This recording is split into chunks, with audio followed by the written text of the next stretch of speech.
Yo, what is up, everyone? Welcome back to another show of the Moto Aftermath Show, episode number 185. Moto Aftermath Show is the most uninformed podcast on the interwebs when it comes to moto. We know absolutely nothing, and we are proud of it. So, we're good at speculating. We're good at speculating and creating conspiracy theories. All right, so before we get started, just want to thank our sponsors. So first up, thank our presenting sponsors here. First up, new presenting sponsor. We have switched over from the Moto E Academy to Energy Fuel. And guys, wait till you hear this read. Energy Fuel, the best fucking drink out there. Keep yourself fueled, energized, and strong from start to finish. Pick it up at CoachRobStore.com. That's actually his... I don't think that's actually what he wanted me to say, but that was what he texted me and told me to say the other day. So way to blow him out. That's what we're saying. Way to just blow him out. He didn't give me another read, so that's what's going in. Oh, boy. He'll be I'm gonna have to laughing text as he him on that listens to this. Also want to thank Premier Custom Trailers. If you need a trailer, commercial or residential, Premier Custom Trailers has what you need. They work with the best manufacturers in the industry and specialize in all your trailer needs. Sales, service, parts, or rentals, they do it all. PremierCustomTrailers.com, located 5 minutes south of Kalamazoo on US 131 in Schoolcraft, Michigan. They put the custom in customer service. My Premier Custom Trailer is doing fucking awesome right now. It is sitting out back. It's got all my bikes in it. Not all of them.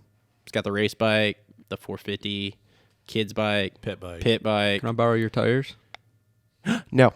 And also want to thank longtime presenting sponsor TLR Coatings. I want to test those things. Michigan's #1 custom powder coating shop. From two-tone wheels to motorcycle frames to small batch production jobs, TLR Coatings will powder coat anything metal the right way. Looking for some custom Cerakoting? They do that too. TLR Coatings, serving Southwest Michigan and the surrounding areas for over 5 years. Check them out at tlrcoatings.com or on all major social media networks at TLR Coatings, including TikTok. We're on the old ticker-talker there. So, Ticker-talker? I make some sick TikToks once in a while. Sure. Also on board with us, we want to thank JT Cycle, jtcycle.com, Worx, Gutters.com, Alias Sport, The Dirt Bike Depot, Adept Creative Co, Isaac Nelson Design, and Clutch Media, all helping us out. We will get our first, well, technically our second, Clutch video this week with A1, so keep an eye out for that if you're on the YouTubes with us, because that will be some behind-the-scenes pit footage, practice footage. We're getting a video every single round. Super fucking pumped. Super fucking pumped. If you want to pick up some merch, help support us, there's Amazon links in the description. We have Patreon. We are, as we always say, working on some ideas for Patreon. We actually just came up with a good one. We were sharing some drinking stories before we got started here, so we may put some of those up on Patreon for the listeners. Good. They're good ones too. I just blew Cole's mind like He did. Awesome. He did. I told him some stories he did not think were going to come out of my mouth, and it was fucking awesome. Well, they were relatable stories because they were relatable to my college days. Exactly. Exactly. Thanks to our Patreon subscriber, Kurtis Hodges. Big shout out, buddy. Hopefully you got to watch the race. Motocross Tube on YouTube has the race, dude. Kurtis has got some good content coming his way. Kurtis has some good content coming his way. Make sure, if you're on YouTube, to like, subscribe, comment down below. That will really help us out. If you leave us a dislike before the video goes live, well, fuck you then. Also, if you are listening on Apple Podcast or any of the other podcast networks there that you can leave us a rating, please leave us a rating. That will help us out tremendously. And let's see, I think that's it. I got through that pretty quick. Couple social media stuff. A couple discounts through the sponsors here. If you want to get something from Dirt Bike Depot, their website, thedirt-bikedepot.com, you get 10% off with code TMAS10. That is TMAS10. You get 10% off. Also, if you're looking for some custom graphics, Adept Creative Co, go check out our Jeff Walker 450 or CRF 450 build series on YouTube and check out those graphics on there. They came out super sick for that bike. We got those from Adept Creative Co. You get 30% off at adeptmx.com with the code Aftermath21. Again, code Aftermath21 for 30% off. They also helped us out with creating that awesome, sick #1 plate for our fantasy Supercross series that our winner is going to get. I am currently not winning that series in a league. However, I am kicking the fuck out of you two. So Listen to suck it. Woody the Woodpecker one-rounder over here. I beat the shit out of you guys. Go back to the side of Carmichael's Honda. By the way, everybody, thank you for the likes, comments, and views through all of our preview shows. We really appreciate that. Yes, much appreciated. We improved over last year, so that's a big I didn't plus. know that. Yes, we did. Rad. we were. I want to say 400 or 500 views for And there the was- whole show deal over last year, and Also we had a lot more views on Yeah. each individual Individual short section, videos than I so- thought. It's Yep. the thumbnails. Okay, I mean, so even the fantasy show got more views for the first round than I thought so yeah, far. So that was did, I good. haven't even looked at that. Yeah, that was good. Twitter's been firing off a little bit Since too. yesterday, yeah, your Twitter feed was good. So You were thank Twitter- monitor it? Thank You you were for doing Twittering- that. you were I Twitter saw fingering? the post on Instagram. Oh, today. that one? I was thinking about tweeting last night, but then I had a bunch of snacks and my hands were full. I'm gonna start and- doing that too. All the ones that get the most interaction during the racing, I'm gonna post them Did you Monday. say That's anything about great. your, did you say So- anything about your buddy Bogle? So did you see what the tweet of the race was? No. You'll like this. It's pretty good.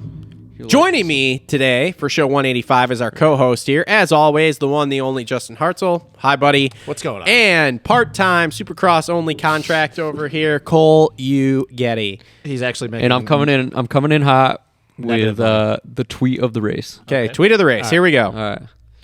Dylan Woodcock is out. Tough one to swallow. That was a good one. Wow, puns, great, love it. And some of the feedback after was pretty good. A couple guys responded with some pretty fun stuff. Clip that and make sure to put it on there and tag He him. definitely is probably getting sick and tired of that because he's been hearing that his entire life. Whatever, dude. All right. How about Thomas? Do or don't? Oh god, Oh, that was not Jesus as good. Christ. The other That's one was not better. as- yeah. That was. Yeah. So Not a anyway, doe. A deer. oh my God. Okay, we are changing up the format a little bit this year. We heard you guys loud and clear on your reviews last year on YouTube. So what we're going to do is this first hour here, or roughly first hour here, we are going to talk. We're going to race recap here, the A1 wrap up. Hour number 2, we have Kevin Moranz coming on. Kevin's going to be presented by the Dirt Bike Depot for hour 2.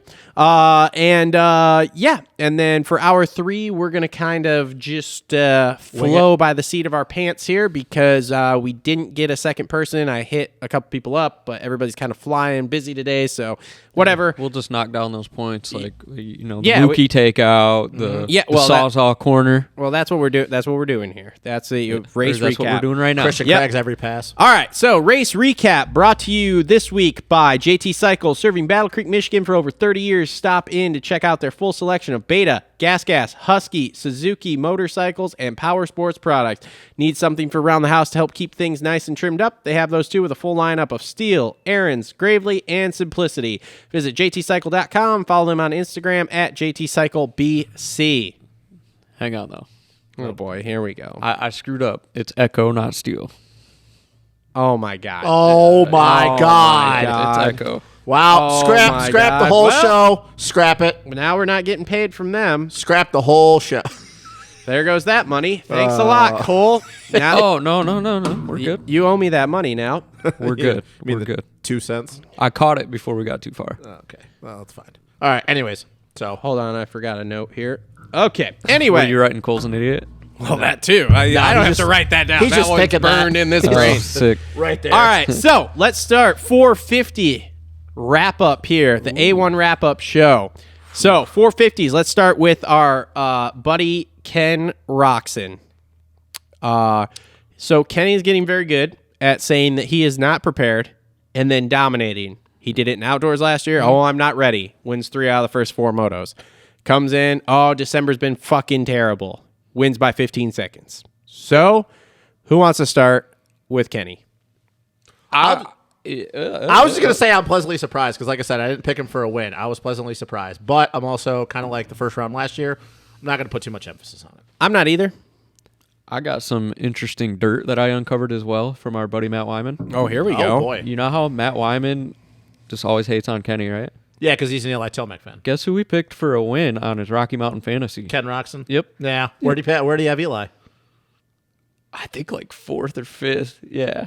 Yeah, big Eli homer, and he put Papa Ken for the win. wow. Yeah. But as you like to say, or Stub over here, let's be real. Yeah. Sexton was the fastest guy. For sure. Sexton actually did have the fastest lap of the main with a 57.84. Kenny's was a 57.94. Yeah, and he was, I mean, those two obviously set the pace. You could tell Kenny was getting tired, though. So maybe there is some truth to that sickness or whatever the hell he's got going on. Who knows? He's a walking question mark most of the time. Yep. But maybe there's something to it. And then by the time those guys just pushed each other way out and Sexton went down, Kenny had the most comfortable gap imaginable. You know, he could just cruise it in. I will ask though, where do you think he would have finished had he not ripped a hole shot? I mean, he had to have been 8th, 9th. I will be honest, after that second practice, I didn't think there was any way he wasn't ripping a whole shot. No, I completely agree. I'm just asking the question, like, had he not ripped a start like he did, with the way the pace was that whole entire... And once again, we all know it's easier to ride with a lead than it is coming through. But, like, I just don't believe, and to Cole's point, that he was fading a little bit. With how hard those dudes were pushing at the end of the main, it makes me believe had he not gotten a start, he would have been hard-pressed to be on the box. Yeah, I agree with that. I think he's like everyone else. I think he just kind of finishes wherever he... Well, no, actually what I think it would have been is it would have been a lot like Cooper's night. He might have passed one or two dudes and then passed the people that crashed. Yeah. And that was pretty much it. Which there was a lot of that going on. Well, that's how Cooper went from like 12th place to second. Yeah, but again, that I mean, we can get to Cooper. I'm sure you got him on your list over there. Yep. But that right there is what makes him so great. Yeah. He avoided all the chaos, just kept chugging, and look on the box first round. Yeah. Which is what he just always does at this point. Yep. So 4 Anahiem 1 wins, though, for Ken Roczen. That's an impressive feat in itself. Yeah. That's a big deal. Yeah. I don't care what anybody says. Like, everybody wants to talk about Barcia winning the 4 wins at A1. Kenny's always pretty damn good at A1. Kenny shows up at the beginning of the season, which is why we're not putting too much stock in this. But it's a because historical this value, is- though, Yeah. of the fact that I agree, that's what I'm saying. Like, I'm not making a big deal of him winning the first round. I'm saying him having 4 A1 wins in the 450 class. That's a big. I mean, that puts you in elite company. It really does. And we kind of looked over him as well. Nobody really talked about him, but if you look back, like, yes, he won his rookie year on the KTM. Yep. Stu gave it to him. Yep. Let's he be did. real. He did. But God, that crash was gnarly. yeah, Jesus. it looked a lot like Sexton's. It did. Yeah. It did. Except Stu's was just a little bit more. I mean, I guess he's still learning, doing some Stu things. Yeah. I completely lost where I was going. First year on the Honda. Yep. Just destroyed everybody. We were there for that. That was. You guys were out there? Yeah, that we was were there there. for that. So I was there the next year. So I also want to point out, even the years he wasn't fully up to speed, Suzuki years, all that, he came out with that busted arm. Beginning of the season, nobody expected anything. He still pulled a third out, I think. Yep. So, I mean, it must be something about the pressure. Maybe it's a mental thing, telling everybody he's not ready, and then he just he tells everybody he's out, not going to perform, so the expectation goes down, and he goes down kind of under promise, over deliver kind of thing. Maybe that's what Kenny's got going on. Sure. It's just it's hard once again, even being the Kenny fans that we are, because he always does this. Like, he does this every year in Supercross. It's not like he does it every year in outdoors, but he does this every year in I mean, it's getting to the point that he's doing it in outdoors well, but he does this every year in Supercross. So it's like it's hard to put any significance on it. The same thing with Barcia. Like, had Barcia won, we'd be like, well, he's not going to win the title. Where it's funny because when I called Eli for the win, you guys were like, no way. But then you said if Eli does win, that's not good news for everybody else. It's crazy how we do this thing with certain guys. Kenny goes out and wins the opener, and that doesn't give us any more hints of is he going to win the championship. But if Eli goes and wins last night, the narrative for the rest of the season is, oh, shit. Yeah. Eli, who historically sucks at A1, just won it. That's not good for these boys. So it's just how we work as humans. But, like, I don't feel it's fair to Kenny, but it's also we're enough into his career where, like, everybody, the big deal he won. Like, it's cool. Yeah. But doesn't really. But I heard an interesting take. So I was listening to Cooksey and the coach before this, and Cooksey had Ricky Renner on. And Ricky said that he thinks this might be Kenny's year. And his reasoning for it is, okay, Kenny has been, for lack of a better term, building since the arm injury. Yeah. Okay.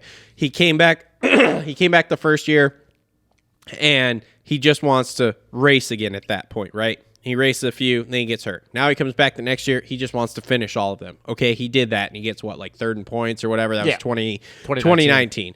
Then he comes back for 2020, and he's battling through a fair amount of... He wanted to win races that year. That was what it was. Okay, cool. So now he's winning. Now he's won a couple races. Then he comes out in 2021, and it's like, okay, now I want to really start winning and battling, and he battles all the way down to the end and finishes second. Okay, so he's consistently taking these steps, which, again, it looks terrible to all of us because it's like, man, the what we think Ken Roczen can be, we're all disappointed that it's not, because we saw what he could be to start that 2017 season. Yeah. So we all like, there's like this super high standard, but then if you go back and you look at it, and I never thought of this, so shout out to Ricky for coming up with this, is like, yeah, he has said these things every single year, and then he goes out and he accomplishes them. Well, now it's like, okay, I've battled all the way to the end. Now my deal is finish it. And Ricky thinks he's going to do what Ando did in 2018, which he's going to come out, he's going to win a few races, he's going to build a big points lead,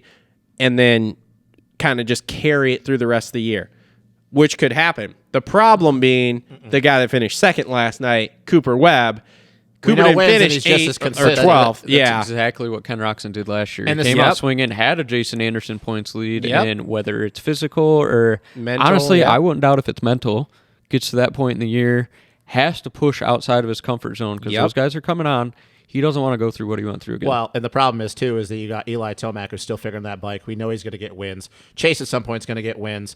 Anderson, I mean, dude, I was more impressed with Anderson than anybody I last told night. you guys he was Holy gonna be shit. good, dude. And I didn't Ando want, and I was didn't- and I good. didn't, dude, I told you guys, he looks fucking good on that Kawasaki. I told you he does. was going to be good. Yeah, and I completely agree. But the problem where I would disagree with Ricky is, and what just about the mental thing that Cole just said, is I'm just afraid at this point in Kenny's career that when he gets into a battle where he's not comfortable going past that zone that we all know about that certain guys have because of his injuries, he's going to go, nope, not going to do it. Yeah. Like you can't, even as smart as Kenny is and as good as his racecraft is and how talented he is, it's always going to be in the back of his mind that what happened to him in 2017, what happened to him in 2018. I don't care what anybody says. You can't shake Where that. Coop has not had one of those injuries yet, so he Yep. doesn't give a shit. You know, and he's already accomplished a bunch. He's already made a bunch of money. Yes, he wants to keep winning. He keeps talking about his drive and determination, but he will lay it all on the line. We know that Eli, with where he is now, he wants to prove something still. He'll lay it on the line. We sure as shit know Sexton will do it. Anderson, maybe not so much because he's kind of said, like, hey, I know my career's kind of coming to an end a little bit. I just want to, ride dirt bikes after this. But I just don't see Kenny where that he will go past that point if it gets put in that position. And that's why I can't see him. I have to disagree with Ricky on that one. I just really do. I would love to agree with him because we would all love to see Ken. I think at this point, anybody, even if you're not a Ken Roczen fan, would love to see him get a Supercross title. Yeah. It's the only thing missing from his resume. Literally, the only thing missing from his resume. I just don't see it. I He doesn't have a 250 outdoor. No, but he won a GP championship, and I know that people over here look at it different, but it's still an outdoor championship on a 250. Yeah. So Okay, so second place, Cooper Webb. God, that was a Cooper Webb ride. Just didn't do shit all day. And then in the main, just starts chugging through. 13th fastest at one point. Yeah. Like, Yeah. But he does that all the time. bike you looks gotta good in the whoops, expect too. Huh? Bike looks good in the whoops, It too. did Yeah, look it good. did And look it blows better. my mind, too. I don't know if it blows my mind. It's kind of what to expect from KTM nowadays, I guess. But think about it. When they hired Dungey, they were working on a bike for him the moment they signed him. Yep. 3 years in, that bike is tailored to Dungey. Yeah. And here's the thing that I was thinking with Cooper. He signed, and I think KTM's plan is, okay, by year 3, maybe he's going to win a title. Yeah. We'll get the bike out to him, the bike that he wants to ride, and he exceeds their expectations on a bike that really maybe he didn't like, but made it work. Now he's on a bike that he rode back in 2019, probably when he first signed, and it's tailored to him. I think that's dangerous if he's already won the first 2 years on a bike that maybe conspiracy thinking here that they didn't expect him to win on. Yeah. Well, you know what scared me yesterday, and I went, ooh, all these boys are in trouble, is I think it was Q2. There was one of the 180 corners. Actually, I think it was the corner of death is what we'll call it. Sawzall corner. There was a lot of those last He night. jumped into that corner when he was on video and just fucking did a 180 pivot. Oh, he cased the single a cased little it bit. and Yep. just fucking 180 pivoted in the bottom of the bowl and just fucking went. And I went, oh, shit. That was in practice. Yeah. He hung the wheel. Yep. Rode the front wheel in and still pivoted. Yep. And I went, oh, fuck. Because, like, we all know those KTMs can turn lower in the turns than anybody else. Steel frame gang. And That also answered my question, too, is like, is this bike going to turn or go through the whoops? And I'm like, yep, it turns.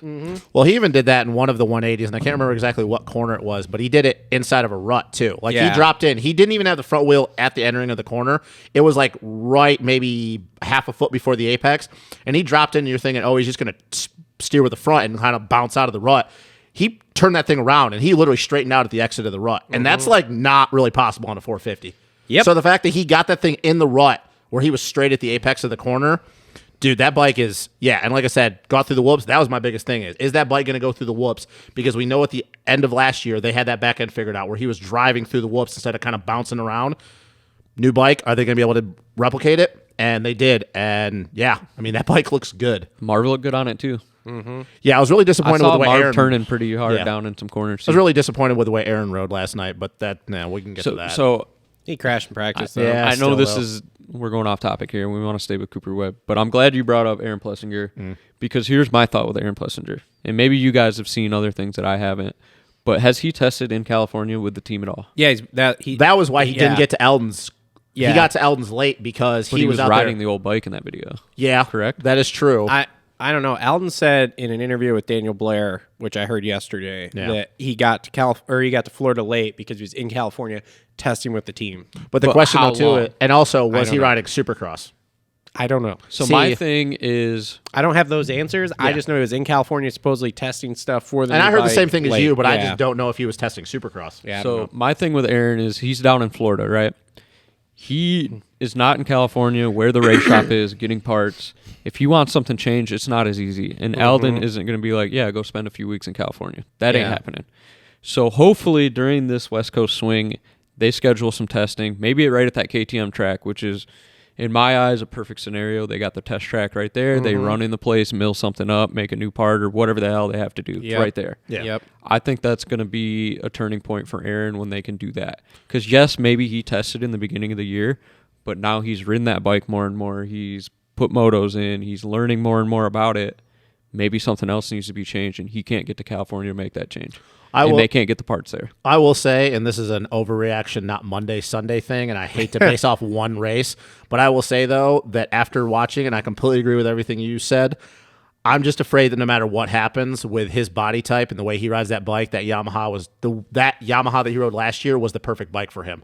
Because that Yamaha, and kind of like what they talked with Eli, like he likes a wider bike. He's really, really tight with the bike, and he needs that grip, kind of like with the Honda 250 guys having to change things because it's too narrow. You're going to ride steel frame bikes. Those bikes are super nimble. Yeah. You get on that Yamaha really wide. Somebody like Aaron who rides a little bit like Jason Anderson, really loose, legs really not really tight to the bike. I have a hard time seeing him replicating it just off one, and I know, like I said, overreaction, but off of what I saw last night with where he had to position his body to look like he was comfortable, I just didn't see the same thing. Like I said in the whoops, that was him just not being tight to the bike. Like that bike skipped out, and he was not ready to shift his hips and get the bike straight, and he just kept going with the bike. And like I said, I don't want to base that off one race, but I was not impressed. There was not one moment that I watched Aaron ride last night, and I was like, oh, that's good. I also want to point out with Aaron, though, is he wadded his cookies in practice, and Yeah. he was looking like 14th, It was a hard hit. 14th, 15th place guy. Yeah, He came exactly. out of there in 9th, Yeah. if I'm not mistaken. Yeah. Right? Nope. you're correct. And I just don't want to, like I said, I don't want to diss on him too hard, but I'm afraid that it's not going to be what everybody thought. He rode that Yamaha so well. Yeah. I'm hoping. I'm just holding on to the fact that he gets some more testing in the team. Like that's what I truly believe. And maybe we go East Coast and we get on the ruddy tracks and where it's tacky, That too, Maybe. Yeah. And I mean, it's a whole new atmosphere from Yep. what he's used to. So Oh, yeah. Speaking of I'm gonna give him the benefit of the doubt. I hope you're right. I like Aaron. I don't really look at anything until the first 4 rounds. Yeah. man. Yeah. Yep, completely Speaking of whole new atmosphere, let's talk about Mookie here. New but same. So comes out top qualifier. Okay, that's cool, and we all go ooh, Fastest through free practice. Yeah, and we all go ooh, this is good. This is what we thought was going to happen. Kind of everything you were trying to talk about in the pre-shows. Then he gets into the racing, and it's the Same old. same old that we've seen. It's not that he's not in shape. It's just it's not great. You can't break habits, man. And then can we talk about the him and Marv thing? Yeah. Let's go there. Marv v Mookie. Well, what place were they in and all that? I have no idea. Well, Marv ended up fourth, so what? Like Yeah, Marv ended They up had to have been fourth. 4th or 5th when they were fourth or fifth, fourth or fifth, or yeah, fifth I think or it was a sixth. battle for fifth. Yeah. I want to say. But I think Mookie had more speed, didn't he? Or was Marv making the pass on him? No, I think Malcolm had passed him, and then Marv was got coming back on him. He fucking just went straight for the exit of the corner. What was the pass on Marvin like? The pass on Marv there wasn't bad. I can't remember where it was, but somebody had said that there was a pass earlier in the night that Malcolm had put on Marv. I don't remember if it was in the heat race or what, and it was not great. Yeah. So that might have been why it was. Now, again, that wasn't a great move on Marv's part because they both went down, so that was kind of bad. I mean, we've talked about this before we started recording. I want to see the video of Malcolm yelling at him because I bet that's awesome. Or it might not be awesome, and it's just Marv talking in really long sentences. That was what somebody said. They were like, or it was Weege on the Weege show. He was like, yeah, so, but Marv's French, so Malcolm could have been standing there trying to yell at him, and Marv was talking to him the whole time. And Lewis probably said Lewis said the same thing. He's like, yeah, it's probably just on Twitter. Yeah. Can you imagine Mookie dropping his mic and yelling at you, and you're just like this little French guy, like, I'm going to be honest with you. I'm going to chalk up the only reason why Mookie did as good as he did last night is because of the whoops. There were 2 whoop sections. Yeah. Because I didn't see anything from him in the race, even especially in the heat race. There was like, okay, he can win. Like, he can get on the box. I was waiting to see where his fitness was at in the second half of that race. He didn't even give it to the second half of the race before he got taken out in the. And there was a lot of shit going on from like 3rd to 10th for a good 10 minutes of that 450. I was gonna say at one point you had Mookie, Marv, Tomac, I forget who else, maybe Ando, all stacked up, and it was like 8th through 11th. Well, no, it even went further back than that. It went back to Frenchie, Sexton, Savachi was at the end of that train. Savachi closet, good ride. Yeah. It was good. It was good for him from where he started. It wasn't bad. Relax. It wasn't bad. Hey, I'll give you my surprise of the night. But I'll just say, though, like at one point when Coop was in 4th and it was coming around that flat right, it was more than a 180 before they hit the first set of whoops in that 90.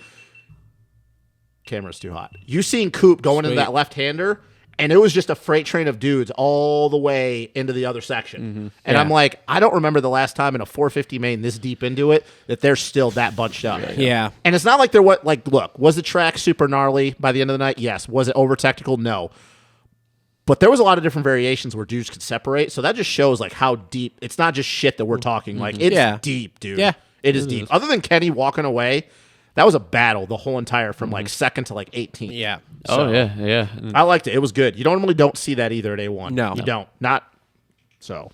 Good. Nope. We can get better. But another thing to point out, though, is all the cream rises to the top, right? Mm-hmm. All the same guys that have been in the top 3, 4 every year for the last 3 years. Yeah. Look where they were. Weege pointed that out. He goes, look, Tomac had a normal A1 ride in 8th, got up to 6th because of the carnage. Outside of that, he started outside the top 10, though. Yeah, outside of that, you have all these people that, oh man, Mookie and this guy and that guy, and then by the time we get to the end of the main, you got Kenny winning and Webb in 2nd. But I will say though, as much as same old. Actually, I won't jump to. We'll wait till we get to Sexton. But I want to go, even though he's not the next guy on the list. Can we just jump straight to Anderson, please? Like I don't know if that was. I want to jump straight to Anderson. I don't have him on my personal list, but that's fine. So I'm telling you this. That's why I asked if we can jump to him. Because I was going to say I just have certain notes. You guys both know I called him for a win. I know. I agree. And like I said, I was really pumped on him on the Cowie. I think I will say this. Had Barcia not pulled a Barcia on him, Anderson gets 2nd in that race. Yeah. I will fight anybody tooth and nail. Like Coop is not going to pass him. He gets 2nd in that race. There was nothing wrong with what Barcia did to Ando. It was a racing That's a Justin incident. Barcia take, by the way, everyone. It was a racing incident. Yeah, he did. He's like, I don't know why he's pissed about. Like, there was nothing wrong with that take. I'm sorry. He didn't say, I don't know what he's pissed about. He said he should not be pissed about it. Well, I'm going to tell you. Because it was just a racing There's a incident. picture of him, and that leg is right into Ando's elbow. I'm going to tell you right now, though, Barcia's going to get his because Ando's not going to forget that. So, in the Twitter world, Anderson goes to Twitter, right? Yeah. He tweets out, all good, Justin Barcia. Just buy some Team Fried merch with your bonus check. I need to pay rent. I'm telling you right now, though. That's awesome. And then Barcia responded. He actually said, haha, you're savage, but I like Team Fried, so I'll buy some merch or something. I think that those two are perfect because they kind of have the same attitude, but I think if it's in the moment again, especially if it's for a podium spot, Ando pays him back. Yeah, It's coming back. It's not, and maybe it won't be like, he fucking saws off his front wheel. But if he gets a chance, you know he's paying. Oh, he's back. sawing it off. You think so? You think it'll get that aggressive? I think he's good enough to do it. Look no, what he I did. know, but like, do you think it gets that aggressive? Oh yeah. Yeah. Okay. He'll take him And out. I was hoping it was going to get gnarly with Webb too, because Webb doesn't fuck around. Well, yeah. And I think I mean- if we see a lot more battles with those three, sign me up. Like I said, Anderson was my most impressive person last night. Like, I honestly believe he gets a better start. I think he wins the race.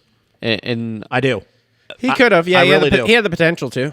And the heat race start from Anderson was pretty dang good, and I was glad to see that out of that Kawasaki because Anderson's starts have never been great. No, you have to go back to his championship year where his starts were at least somewhat consistent. But dude, he just looked good, and he looked good the whole entire race. Because we know with Anderson, like sometimes you never know what you're going to get. Yeah. Like he could be killing it, and then just all of a sudden just drop off. And He it's was not that steady he's the whole race. Yeah, it's not that he pumps up or he fades. He just, I don't know what happens to him. But Yeah. the whole entire race, good. The whole entire Yeah, time. but I gotta get through a few more races with him before I'm like, hey, this is a better move because A1 is one of those races for Anderson because And he's won the it before. pressure. Yeah, the pressure doesn't get to him. He's Yeah. just like, whatever, dude. I'm just here to. I I'm agree. just here to kick it, bro. I'm Team still pride. still not Yeah. calling him for a championship by any means, but I just think that what we saw last night for his first race on that Cowie Yeah, it was good. Very impressive. It was good. And It if was he good. does this again, what is round 4 Anaheim again? Because round 5 is Yes. Glendale, right? The Triple Crown. Yes. Okay, so if he does this, Yeah, because I believe we're Oakland, San Diego, Yep. A2, Yep. Glendale. Yes. if he's doing this again when we go back to Anaheim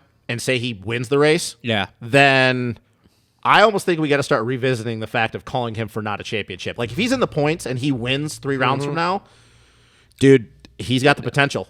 I didn't at first, but I really like the Cowie Jason Anderson I signing. like it.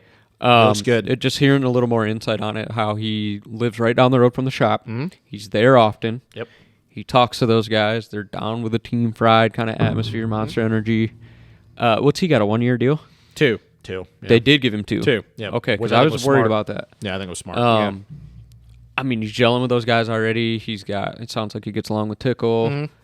I mean, I think that's a good sign, and I didn't like it at first. I thought maybe corporate Kawasaki, whatever was going on, but it sounds like it's not like that at all with him. No. No, it I just sounds think pretty good. I just think his style and his technique fits that bike really well. Yeah. I just do. I think it fits really well. And like I said, it reminds me of his last year on Collier when he was an amateur when he was winning everything. I know it's Yeah. amateurs, but still, like he's always looked at home on a Kawasaki. Yep. So I mean, dude, if he can keep this rolling, like I said, if he's doing this in 4 or 5 rounds and he gets a win, we're gonna have to revisit of not calling him for a championship because I mean, dude, he's our. I know that we questioned that year of what it did, and that is fine. That's just part of it. But he knows how to win a championship, which not a lot of guys in the 450 class can say they know how to do. So Yeah. he knows how to grind out races or seasons. So All right. Third place, Justin Barcia. I mean, we already kind of talked about him and Ando thing. That was kind of just like a Good. so-so ride. Another thing with Barcia, and even though it looked dirty, it was still impressive. He didn't even touch Marv. Mm-hmm. When he whiskey throttled through the whoops, Yeah. still slid that thing and didn't even touch it. Yep. I don't have much to say about Barcia, but I hate those method race wheels. Yeah, like they're 'em? ugly. I don't like them. I don't like Not a 'em. fan. I I think it mean, was the stupid. red on red looks stupid. If you'd put that on like a black bike or something, oh, shit, I'm down with that. Or my thing with the method wheels too is at least match the shade of red, dude. Yeah, dude, that's that the is thing. like They look better on the KTM. it looks like almost like a candy paint red. Well, It looks what like it the probably orange is on is that jersey. It's probably Yeah. either anodized or powder coated. I just didn't like They it. look coming powder. from the coating guys. Yeah, it's that's why I was- probably, that's why I was probably looking at you. anodized or Yeah. powder coated. Actually, it probably is powder coating They look because of powder the way it looks up close in the pictures. It's probably a powder coat. Just to what But, Cole just said, yeah, it just when it's dark, like when it's not in the light, it doesn't Yeah. look bad. But when you they got to the center of the stadium and the light really shined on Yeah. them, you're like, yeah, because it didn't match the other no, reds. you're So- like, really, Yeah. like Troy, what are you doing? So we're 0 for 3. You dig them? No, I mean I dig them, but I need them on a black. Yeah, Need them on a different I bike. need them on a black CRF. yeah, or like red with black Yeah, black plastic or something. Yeah. yeah. I didn't like it. Yeah, the method wheels look like dog shit. Yeah, yes. Yeah. I hope though that Cool they, idea. Though. I would like them to come out with a set though. I hope that they I know do they're not the going red, to. like the Red Bull, where they mix the red and then they do blue rims, where they mix like the Red Bull logo, how you have like the red, yellow, and blue. yeah, that'd be cool. Because that's kind of like they did that with the old Honda days, like back when it was 08 Troy Lee Designs team. Yeah. If they do that, I'm all for it. Dude, you know what they remind me of? Remember the Alpino wheels? Yes. They were half and half. Yeah. That's what they remind me of. Yeah.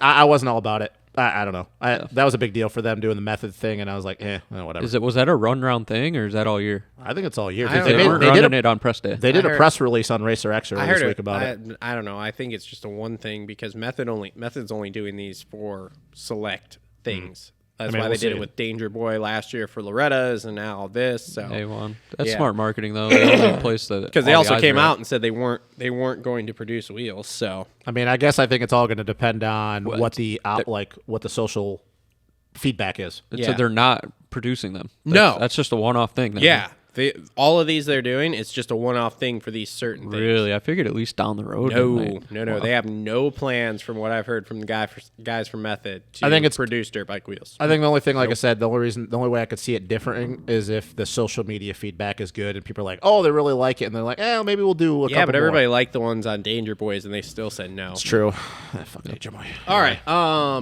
So Mar 4th place, sneaky good ride in my opinion. Yes. Including getting into it with Malcolm. So that was Picking up the bike and still getting fourth. yeah. Come on now. So that was interesting. I mean, it looks good. Come on with it. We kind of call it. He could just be sneaky good. Sexton. He looked good all day, but we kind of figured he would because Pulls a he's Chase Chase Sexton. Sexton. But then he definitely pulled some Chase Sexton move. He has all this energy and he's trying to keep it contained, and then it explodes.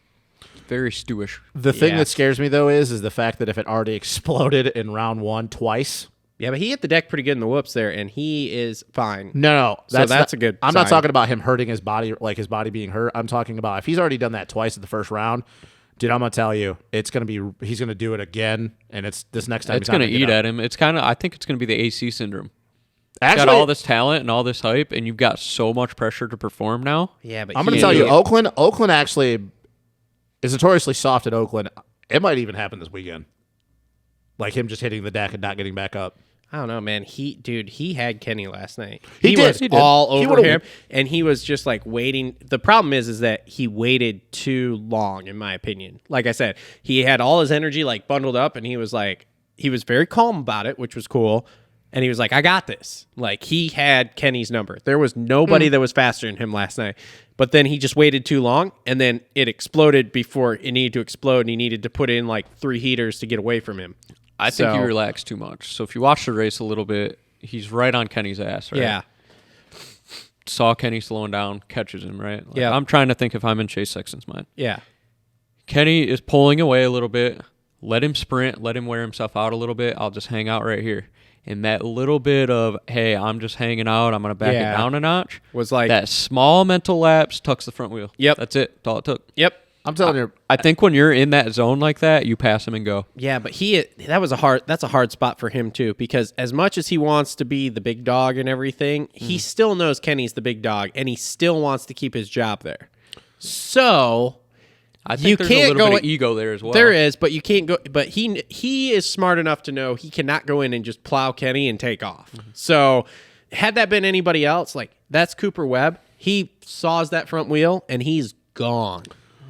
I don't know. well, he already tried that once last year and it didn't really work out for him well So- afterward. I'm telling you right now, though, if I'm him, because there was a couple times, the second time, the left-hander before that section, before the finish, before the 3 table over 3 single. Yeah. If I'm him, I say fuck it and I just throw it in on him. Because Yeah. Kenny was going high and Chase was kind of carving the corner a little Yeah. bit. I just throw it in on him. That's it. He was definitely keeping it really respectable there, making that pass. Yeah, but the thing is if he wants to win this fucking championship, he can't be respectable. know. I don't care if it's Kenny or not. I know. But it's also first round.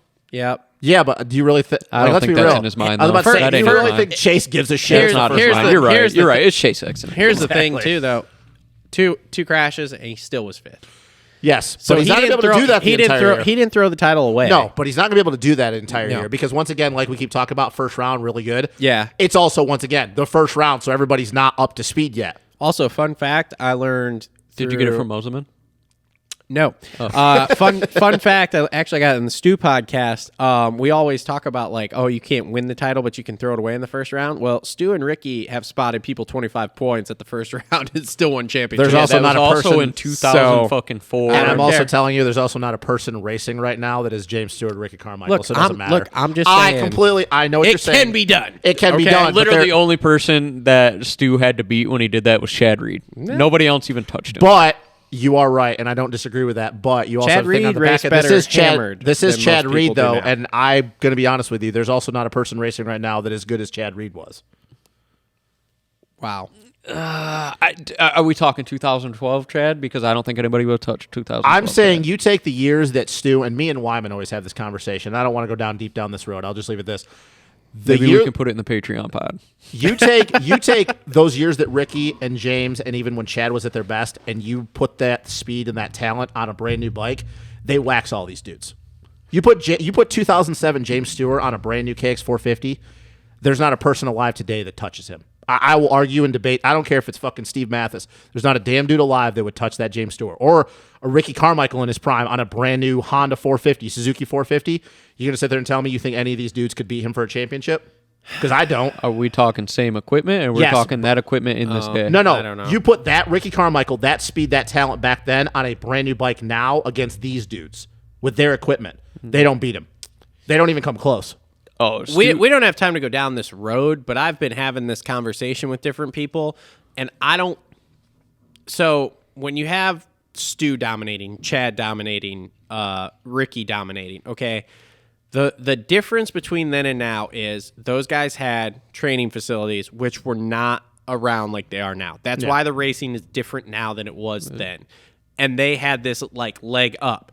So I'm not 100% convinced that if you go back to say 2004 with Ricky and James and their facilities, and you take 8 of the other top dudes and give them training facilities like those guys had, where it's like tracks prepped, they can ride 1,000 fucking laps a day, that the racing isn't different. Yeah, we can go down this rabbit hole too, but those boys were flying on private jets. They ain't got to worry Yeah. about travel. But I'm also They don't going have to to say worry about all that. you can only go so fast on a dirt bike, and I beg you guys to go back and watch some of those races if they did. Oh no, I've done that's it. and that's what I mean. You can only go so fast on a dirt bike before Yeah. physics and gravity catch up to you.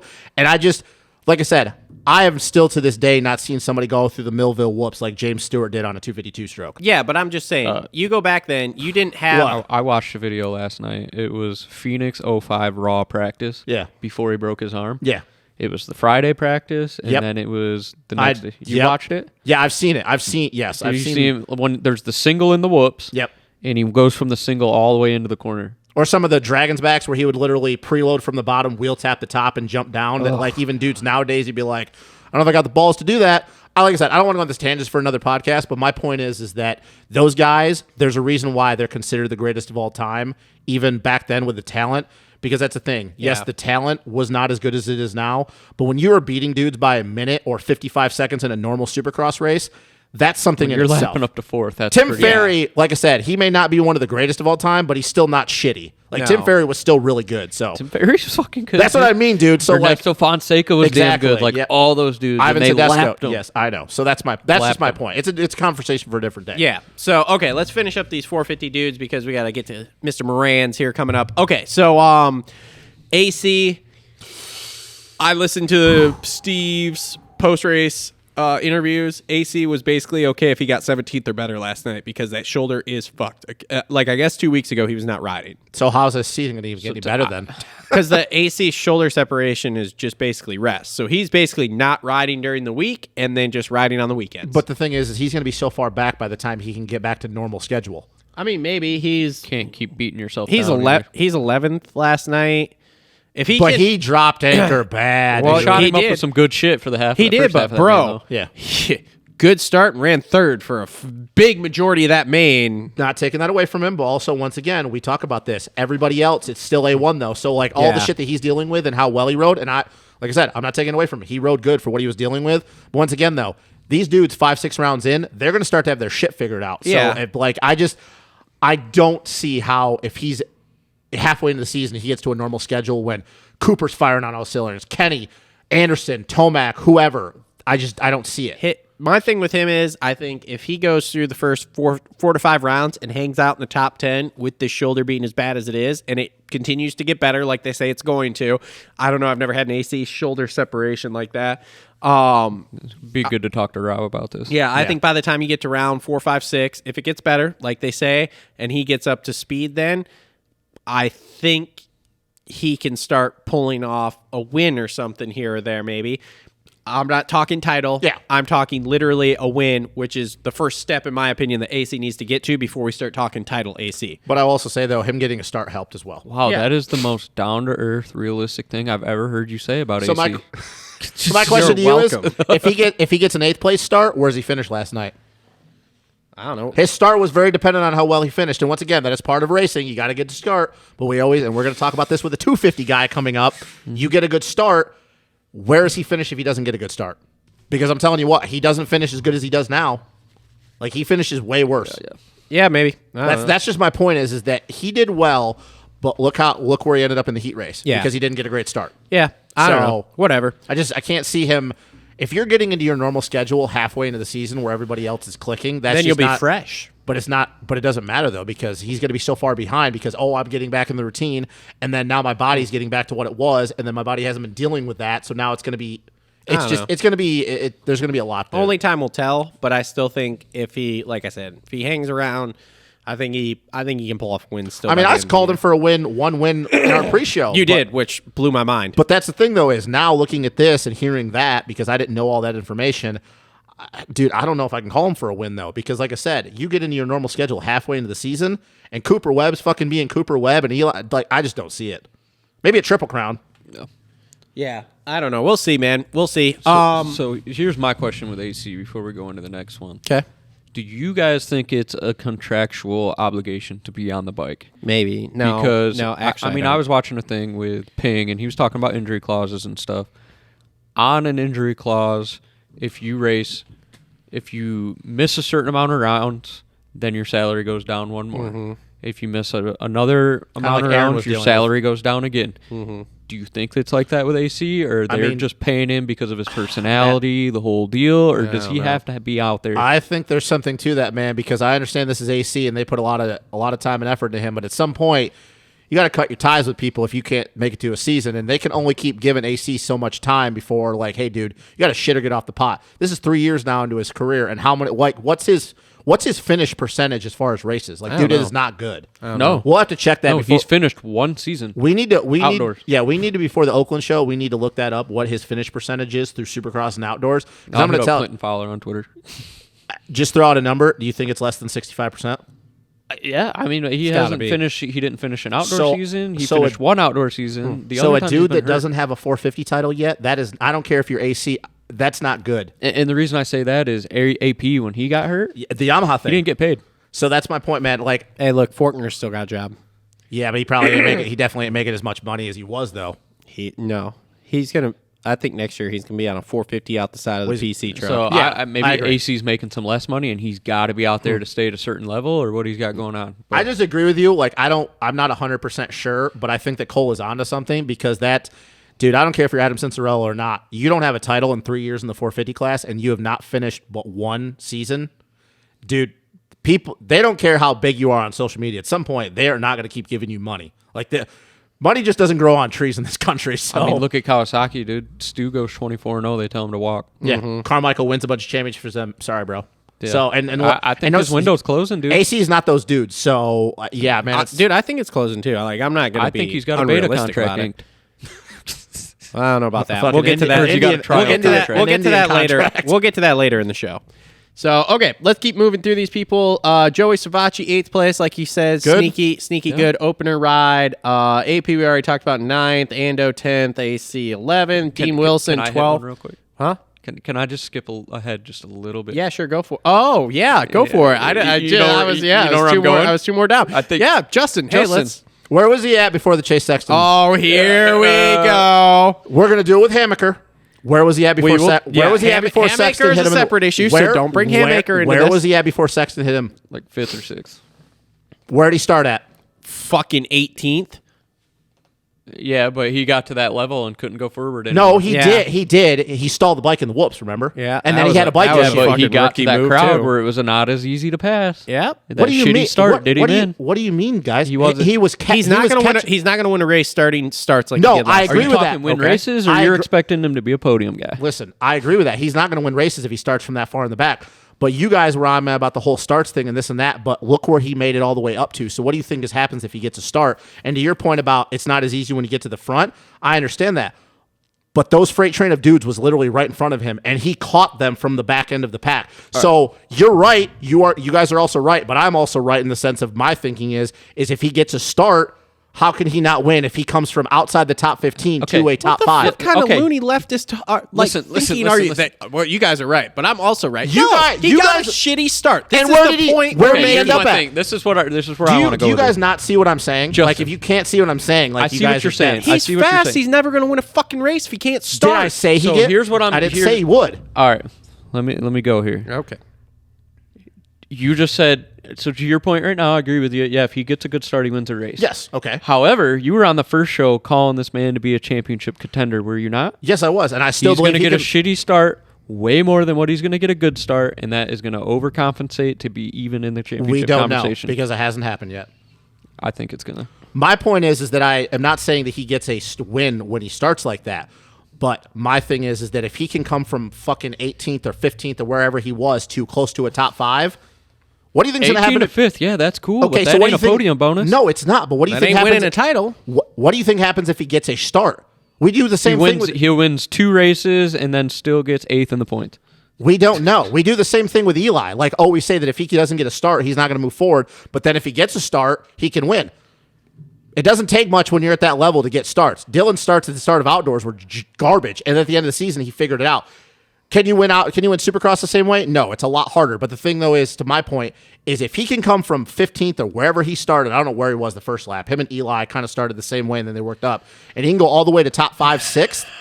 If he gets a 6th-place start, he can go through those dudes. Okay, so he great. proved my point that he can't win if he comes that far, but he can also go through the guys, which you guys both told me he can't come through the pack at all if he gets a bad Our start. point was also when you were calling him for a championship, though. His starts These were starts hinder were that. not going to get him a championship. And I completely agree. If he starts So like you that, agree he with will- that now? Yeah, You take him out of the I always championship? agreed with if he doesn't get Wow, starts. we yelled at Go- each other about this, and now he agrees with it. It's very rare I'm on your side, but I This am. is fucking Go back and watch. ridiculous. Go back and watch the whole entire segment. We talked about Dylan, and I implore you to find one time in there where I said that if he gets terrible starts, he will win a title.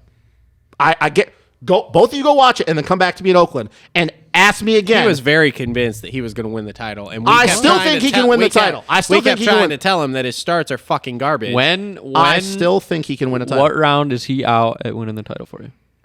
Well, Is it 4 rounds in a row with shit dick starts? Getting what? no, I would have to go. I would have to go because it's we've not 4 rounds. Hold on, we're going to go deeper into the season. no because we've seen Eli win. Because hey, by the way, it's like Eli. If he can figure his starts out, then he's going to go on this The fucking talent run. pool is way deeper at this point. Did Eli win a 2020 championship with Yes. terrible starts? Okay, that's all I got to say. Yes. It wasn't as deep as what it is now. But No, yes, it's not. People are going but to get hurt. You 3, guys, 4 rounds you guys in. acted like that. If he gets a terrible start, he can't come through the pack at all, and he proved last night that he can. Okay, coming through the pack to 5th is not fucking winning a title.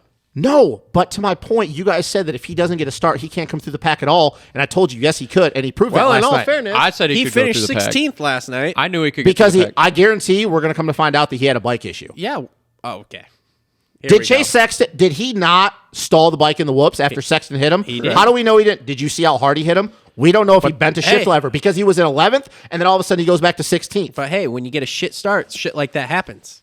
Yeah, it does. Welcome we all to know the that. club. And if he can't get his starts figured out, which is what we're fucking saying, this kind of shit's going to continue to happen. Okay. Well, you know what? Here's the thing. So And yes, you he cannot- did come through the pack and still shit Okay, still went down. so here's the thing. He did, that was not his fault. That was Sexton. Exactly, though. It Okay, so doesn't what have to be happens? his What fault. happens if Sexton doesn't hit him? What happens if Sexton doesn't hit him? He gets 5th last night. Are you guys still on my ass about him not winning a championship with a 5th place at the first round? Hey, should we tattoo a Dylan dick on his face? Or You what? see, this is the. Never mind. No, you guys aren't listening to what I'm trying to tell you. If he gets 5th last night, are you still on my ass that he can't win a championship with Yeah. a 5th at the first round? Yeah. How? So I How? would be on your ass just to bust your balls. Okay. But I would feel a little bit better. Okay, so that's my point is that last night he gets screwed by Sexton doing what he did. It wasn't on purpose. I don't think Sexton meant to hit him that hard, but it is what it is. But to my point is if that never happens and he gets a 5th, Didn't Sexton take him out on the whoops? Did he take him on the whoops or was it before the whoops? Yeah, Sexton got He hit squirrely his in the butt. whoops. Yeah, he hit his Sexton- butt. Okay, oh, hang on. During that whole sequence, though, did you see the flagger about just get smoked by Mookie? yeah. Yeah, Because I he went did. to step out and like, who was it that fucking almost hit him? Was it? Oh, it was Mookie. Mookie almost hit the flagger. Yeah. Can you Yeah. imagine big old I know. Mookie just Mach 5 at the whoops? You can see going toward Mookie's you? face in that video too. Like, fuck are you doing? Oh, my God. Because the dude, like, he was like standing there, like, and then he was doing this, and then he realized, like, everybody, like, Sexton I didn't and give a Frenchie shit about Sexton were or any on of those that guys side of laying the on the track. ground. I'm like, holy shit. Yeah. Here comes Mookie, and there's a flagger right in his way. Flagger, R.I.P. Mookie killed him. Yeah, it was fucking. Jesus I did Christ. see that though. Yes. So Now, I'm going to move on from this because I made my point. Do you want me to get you some water and cool down a little? No, I'm good. he might get a start and win one race. I think you're He's about to gonna make win the more than point that that. I want to make. What? About who? A certain guy was pretty Oh, fucking McElrath? impressive. Yeah, Yes. he was good. Did any point? He was good. that wasn't bad. Did you guys think though at any point during that heat race when him and Sexton were going at it that like a 250 thing was going to like That's what I surface? thought. I thought I Maybe. was like, man, this is very 250 I reminiscent. was waiting No, for McElrath to like start fading over him out of the tunnel. Did And anybody? I can hear Sexton just bitching about him. Shane and Fucking the Star Shane, Guys. goddamn KTM. Shane and the Star Guys taking my gate. Did anybody see him case the one jump going into the corner and immediately think, "Oh, his back just locked up"? Oh yeah. Because I was worried about his back the whole time. Yeah. he did that, and I was See, like, "Oh my god, his back." I will say though he was really good and it was impressive, but where he was in the heat race to where he ended the main, it does concern me that everything we feared with his back, it's going to be an issue, man. Because like he rode really well. He did better in the main than I thought, but he did start fading pretty bad at the end of the race. And I will give him the benefit of the doubt. He hadn't raced since Supercross last year, but man, he was good in that heat race, and then he just didn't look the same after 5 laps in the main. And I think that back is. I think it's what we all feared. I think it's going to be an issue. Well, you know, he beat guys like Cade Clayson, Freddie Noren, Justin Starling, and Ryan Brees. Hey, So one last thing, and I don't know if you have any more people to talk about in the 450 though. My guy Max, a lot better than I thought in those heat races throughout the day. Anthony? Yeah, I picked him. I know you did. So did I I. didn't pick him. I picked him too. He was good in that heat race. He was good. He was good. Wow. Anyways, Wow. yeah, 14th. So Not bad for the that's- first round. That's all right. I'll give it to him. Not bad. Dude. not bad. All right. How about the Pulpamex like circle of life? You've got- hold on. Before we get to that, because I have that on my list. So, can we talk about how pumped Ryan Brees was to make that? That was main, awesome. Dude? That was the coolest sick. shit I've ever seen. He was just sitting there like, yeah. Well, I mean, he missed a whole year racing Supercross. So. Yeah, comes back in the most deep field, and Uh huh. and Joan Cross didn't get in. Yeah, Joan didn't get in. It was Because it was Starling, Hartraft, Clayson, and Brees. yeah, Brees Yeah. got it instead. But yes, we can go to the Pulpamex Circle of Life. The Clayson on Amart crime. No. Let's Oh. go back to the heat race. Oh, okay. The heat We've race. got Clayson versus A-Ray. Oh Okay, yes. A-Ray Yes. block passes the shit out of Clayson, goes down or something. Yep. Marv thinks he's in 10th, cleans Clayson out for 8th. And awesome. Yeah, and then they both don't make the main. Do you want to talk Yep. about Bogle for a minute or no? No. I want to Okay, go. so I want the to go thing back about- to the Pulpamex Circle before we Okay. go And to then we'll talk Bogle. about Bogle. Okay. I want to talk about the Clayson on Amart fucking crime. First Cleaned off, the fuck cleaned out the of him, fuck dude. out of Amart. Fucking poor Amart. Did he look better than you guys thought he would? Who, Amart? Yeah. No, I thought that the went whoops, I didn't exactly like how That I crash in figured the Amart. whoops. That Dude, crash in the whoops. He locked The most amazing- He locked. Dude, his the most fucking amazing hole shot part in. was he weeded it, whole shot device hooks. Dude, for a minute, because I didn't see it live, I saw only the replay. I thought that like his forks blew out. Like, So did I. Dude, I did too. I Well, I thought they thought he blew did a out. practice start and the throttle stuck or something. But the fact Yeah. when he got up and he was like, "Yeah, I'm good." No, that went exactly how I thought it was going to go for Amart. I will say for the he looked 450 faster class. in practice than I thought he would. From what we saw in Paris, I understand everything surrounding Paris. He looked absolutely garbage. Looks like he couldn't even win a local A race. He was faster in practice than I thought he would. Like he was clearly Yeah, better yeah. than everybody outside of the A guys. It's going to be a long year for Amart. He's got to make the main next week, right?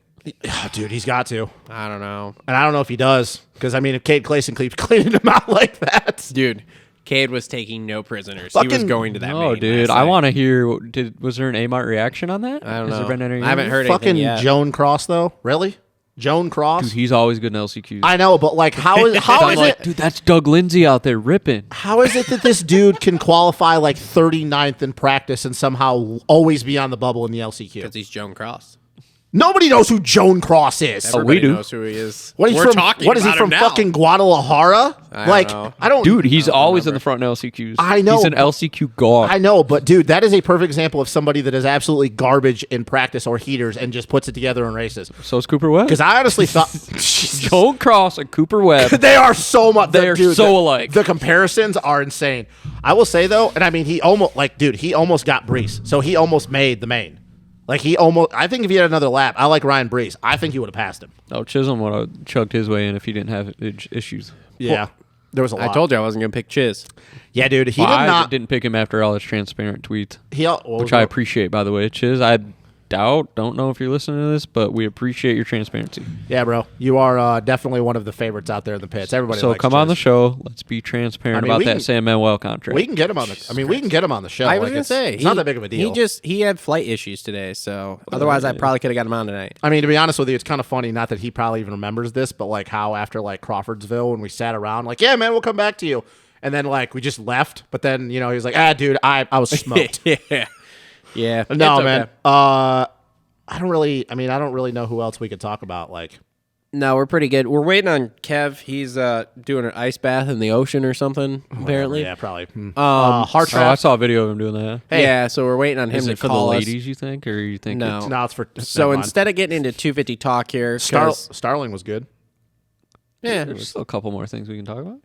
Well, I have a couple things outside of the racing here that we could talk about here. They're in my notes for they were for the third hour, but since we went a little long here on the 450 review and we don't quite have time for 250 before we get Kev on, I thought we could talk on a couple things. Mm-hmm.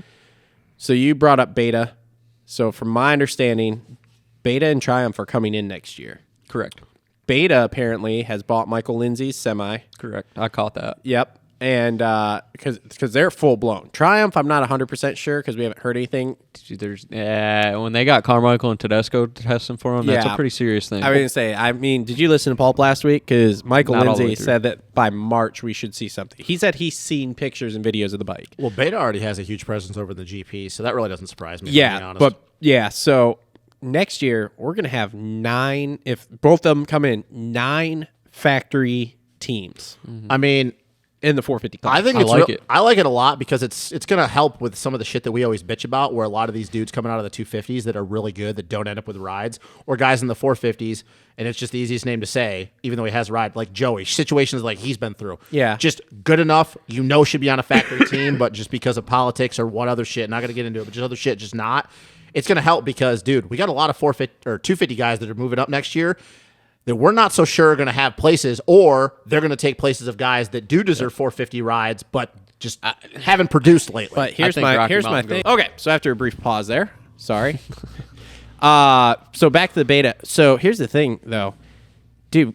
Let's say we put 2 dudes on each of those teams. Okay, so now we've got 4 more 450 guys.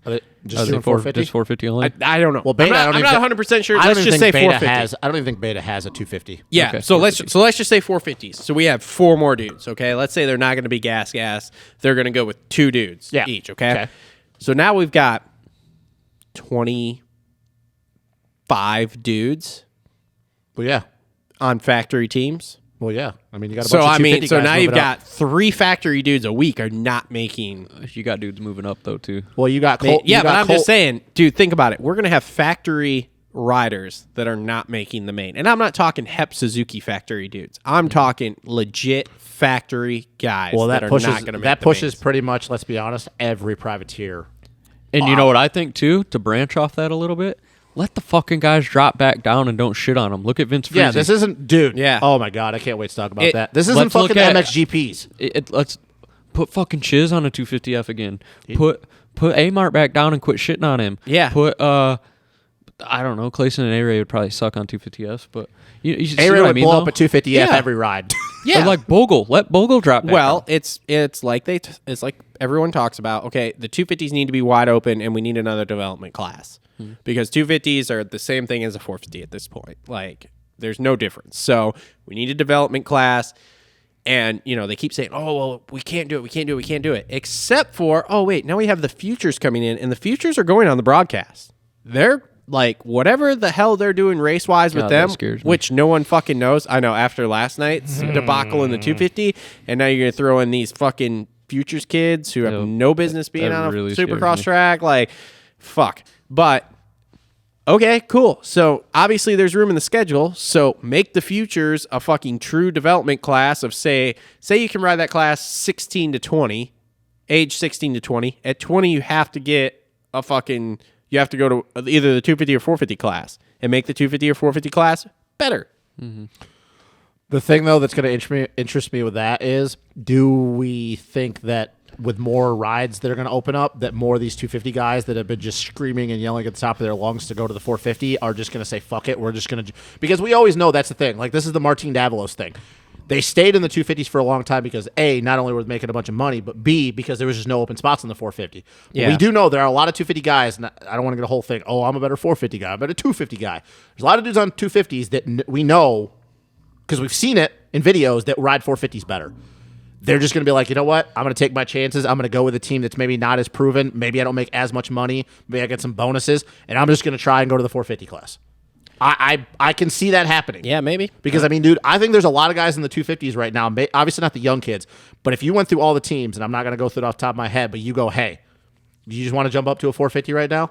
Like, But we've got dudes moving next year. well, yeah, you got Nichols, you got Craig, you got Martin, you got Cooper. I mean, God, I hope they don't yank Nichols' deal after what happened. Jesus, dude. He's going to have well, I mean, he's done. He's got 2 broken arms. 2 broken arms and some punctures And somewhere. he fucked up his hip, too. Yeah. So And we don't know what's happened Man, with that was the Swole. most Yeah. heartbreaking thing. Yeah. Swole, I read He had to have a concussion. he was out. Yeah, yeah, done. And it looked like his wrist was wobbling, but from the post I seen today, it was just he was out, and that was it.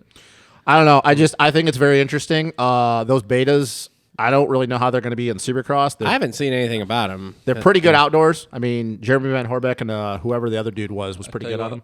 Huh? Go on down to JT Cycle and check one out. Dude, all I know is, though, they look ugly as shit. They look terrible. I don't know. Like I said, I haven't even different. seen him, so I'm going to have to do some digging. Whatever. If it's more money in the sport, then So are we going to 250s or are we doing talking to Kevin? Then you got talking anything 250s? else? Because I got Yeah, something. no, I that'd got be some other interesting stuff to talk about. Okay, what do you got? Well, what are we doing? Are we waiting on Kev? We're then waiting on Kev 250s? right now. We're waiting on Kev, and then we'll do Kev, and then we'll do 250s Okay. talk Well, after that. my really interesting thing here is, and you like talking about this kind of stuff. Yeah. Is how Myrtle's been able to transfer some shit into the sport that we didn't think would happen, like the Jets and Donuts thing, and letting the riders have their own cut of their merchandise kind of thing. Yeah. And Got I also notice a lot 3 more minutes. mainstream style stuff in the 3 minutes? broadcast. 3 minutes, Okay. Kev said. So the broadcast, it seemed, I seemed better. I don't know. Do you guys feel You the same way? seen better or you liked it? I liked it better because like the Cooper Webb helmet thing. They grabbed that. They put that on the broadcast. That was fucking awesome. Like that's some That's juicy cool. shit I that mean, people dude, want to they're- hear about. You know, They're modeling. They're trying to model. I mean, we're not there yet. Not even close. We're trying to model after Formula One. I will say though, but here's my thing though: is they've got some new blood coming through there that I think are gonna maybe make some waves. You got Daniel Blair. You got I like Kristen Beat. I don't like this new dude. I'm with Coach. I don't like him. the Kristen Fresh Beat. Prince of Bel Air. Kristen Beat's awesome. Well, Kristen Beat's awesome, and I also know her brother Ryan I'm from the super Arena happy Cross she's days. on the broadcast. Yeah, I know. Who's the Fresh Prince of Bel Air guy? He's from America's know. Got Talent. His son's name's Joseph. Dude, something. he isn't bad. I didn't think he He's was bad not either. bad. Talking to Stank Dog, he knew the fucking He's- facts. he's Yeah, good. he did. He's He good. did. I was impressed with him, actually. Because you're talking about a guy that's already been on TV in front of millions. I mean, dude, he was good. High Still, up. even if he's not an avid motocross guy, he did his fucking research and made it look good. Yeah. I will say though, It wasn't Rutledge Wood. I'm gonna hate to say this, and I'm gonna sound like get off my lawn, old school moto stuff. I didn't like it because, dude, you're right. I'm glad he did his homework. He knew what he was talking about. But, bro, you're my guy. Bro, you're my guy. Every fucking person he talked to, dude, you're my guy. Mosman, he was listening to my music. Why were you feeling good on the bike? Dude, calm down. You're not even on TV right now. Okay, but why? Calm down. Why can't we? Okay, so everybody gets all upset when these other people come in, but why can't we have other people come in like that? We can have other people come if in. Daniel They're trying to do Ricciardo, cross if Daniel, audience. if Daniel Ricciardo was there for A1, if he wasn't in lockdown in Australia, and that's a whole different. He just did a fucking podcast thing. with Gypsy Tales. Yeah, I by the know. way. I've been listening to it, but if he was there and they had him on the broadcast, no one would say a Because fucking you're thing. talking They'd be about like, "Oh my god, it's fucking Daniel because- Ricciardo." right there, because you're talking about a legit motorsports athlete that actually knows what it's like to have a helmet on and be. It's different four wheels. This is where I think they're idiots. What they're thinking, they got this guy, and I think they're trying to cross audiences and like the Kristen America's Beat, Got Talent. her brother raced professional for a long time, never made it, but was really good as She's a hot chick. It doesn't matter. But the thing though with Kristen Beat though is she's a hot chick. It doesn't fucking matter. I understand, but listen, just hold on. Diana was trash. With Kristen Beat though, you're talking about a girl that grew up around motocross her entire life. Her brother was a professional. She's actually ridden a dirt bike, and she's actually an athlete. Like, she actually does shit. She actually knows what. I get where they're going with, especially kind of going up from Race Day Live. But if you had Daniel Ricciardo on, it's because you're talking about an actual motorsports athlete. This dude knows what it's like to have a helmet on and be behind that intensity. Yeah, I think it's a good thought. They could just do a little better with it. I completely agree. Yo, hold up a second. Okay. Okay, but again, I don't like. I understand what you're saying. We're like crossing over the X Factor people with motocross is probably not the best. But again, I'm not knocking having other people on. I think it's all right. I was down with the Fresh Prince. I thought he was good because they've had some people on there that you're like, dude, this person doesn't even want to fucking be here, and you can tell. Where that guy, he wanted to be there. He was enjoying it. I think he needs to tone it. Like steak dog. I think he just needs to tone it actually back. I think he just needs to tone it back and not be like, bro, you're my guy. You're bro. You're I got you there. I got you. But Kristen Beat, though, like I said, I understand. She's very attractive. It's good. But she actually knows what she's talking about. She's been around it her whole entire life. Her brother was a professional. She's ridden a dirt bike. She's an actual athlete too, because I'm pretty sure on a lesser level, she's like a pro-am surfer or something. Yeah. Hey, so Kev, what do you think of Kristen Beat? I was gonna say, is she married? Kev, do you know if she's married? Good things to say. She's a wonderful personality. She has a great personality. Big, beautiful personality. I mean, it's not. I know. I was kidding. She got A kit? I was just kidding. No, Fuck she doesn't her. have A kit. She doesn't have A kit, bro. It's like B kit kind of. She's but- natty, bro. No revalve on No, I don't think so, man. No, I think she's it's she's natty, bro. Yeah, just like a resurface, new springs. It's So fine. just took it down to Rui. Oh my god. All right, on the phone with us here for our second hour here, it is Privateer Hero, the number 57, Mr. Kevin Moranz. Hi, Kev. I appreciate it. How you guys doing? How was the ocean? Cold, very cold. Sick. Did you pick up a surfboard out there yet, or what? Definitely need it. Body was. Hey. Whoa, you're breaking up. Start over. He's running right now. It sounds like Sorry, you're out jogging. No, I'm walking up stairs right now. Can you hear me? Yeah, now we can hear you. No, just saying I needed it because my body was flopping all around yesterday. I mean, you definitely took some soil samples. Did you bring a jar home with you to have it analyzed so you know what tire to run for those Pirellis or what? That's no joke, dude. I'm honestly just happy to be walking after that last one. Have you done any side-by-side comparisons with McAdoo's crash yet? I have not, but dude, that one was pretty wild. When I was like, when it knifed and then threw me over and I clipped the top of the triple face and I was just floating. I was like, oh my gosh, like I have no idea where I'm at, where I'm going to land, how this is going to happen. I don't know what to do with my hands. I don't know what to do with my hands. Yeah, do I put dude. them down? Do I put them up? So what was it? The SN just stepped out a little bit on that double, and you didn't get the drive all the way over it, and it kind of high-sided you? Yeah. So, like, kind of what happened is I kind of clipped the double. Mhm. And obviously when you clip a double and you're kind of turning, it ricochets the opposite direction you want it to. So, and then, like, obviously I clipped hard enough to not land on the landing. It skipped all the way into the transition before the triple. So it went down lower. Like I was in the air for longer than what I was expecting.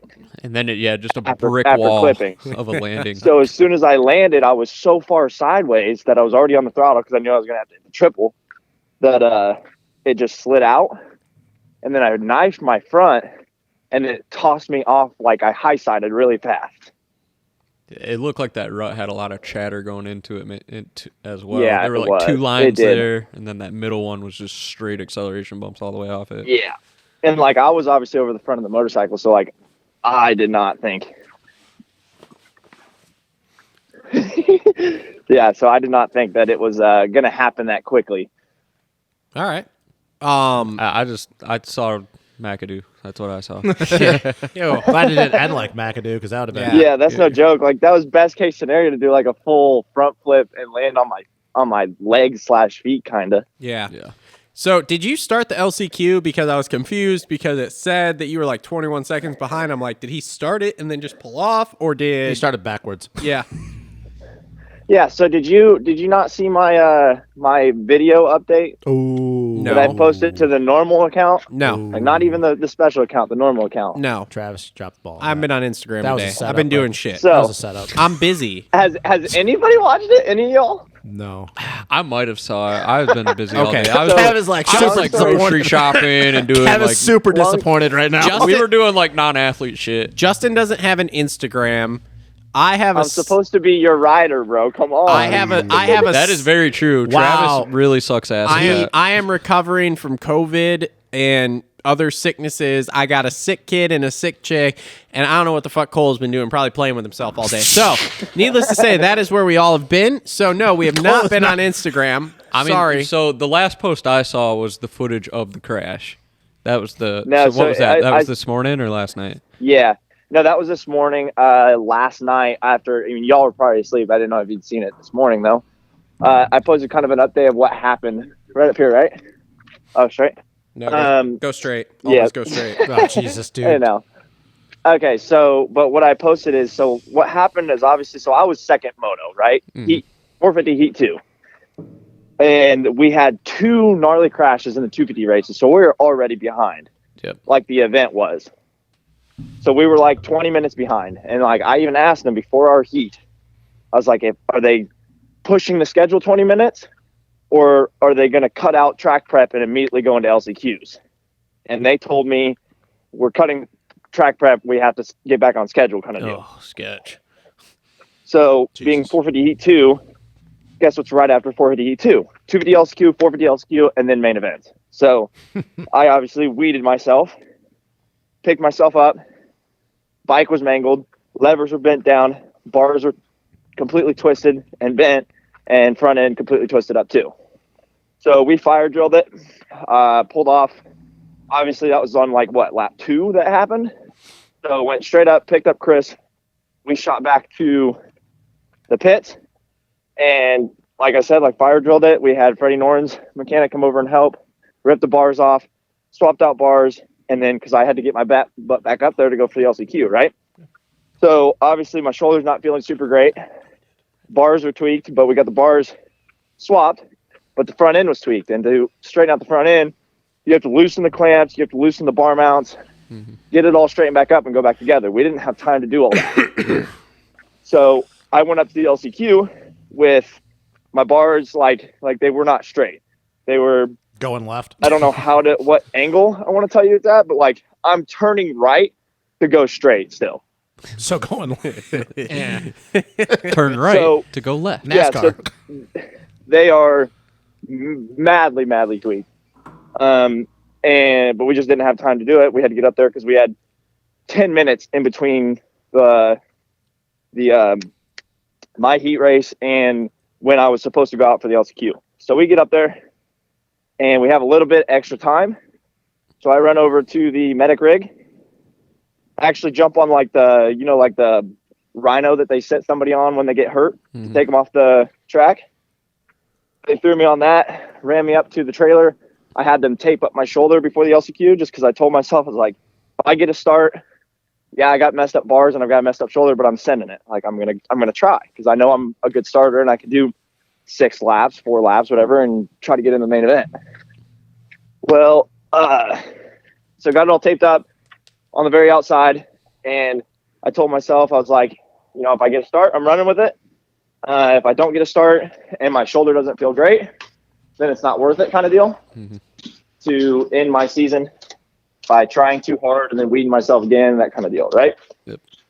So I take off, and like 2 people on the inside of me, high side into me, hit me off the track. I'm in last pretty much, and go around the first corner. My shoulder just doesn't feel really great at all. So I'm like, all right, that's kind of a wrap for me. So I pulled off, and I was already in last, and there was no way I was going to come through the pack with completely twisted front end. So No very, shame in your very game there. unfortunate. Yeah, very unfortunate, but I'd rather not throw it away again with the night how it was going and end the next 16 rounds before they even start. But hey, man, that bike looked really good before the crash. Yeah, you like it? Looked good, man. I liked it. It really looked good. No, thank you. I appreciate that. Lot of Moranz talk in fantasy podcast prior to the day. A lot of race day. I feel like A lot of race day live talk too. I feel like Kev's going to be a huge pick for the Triple Crowns too.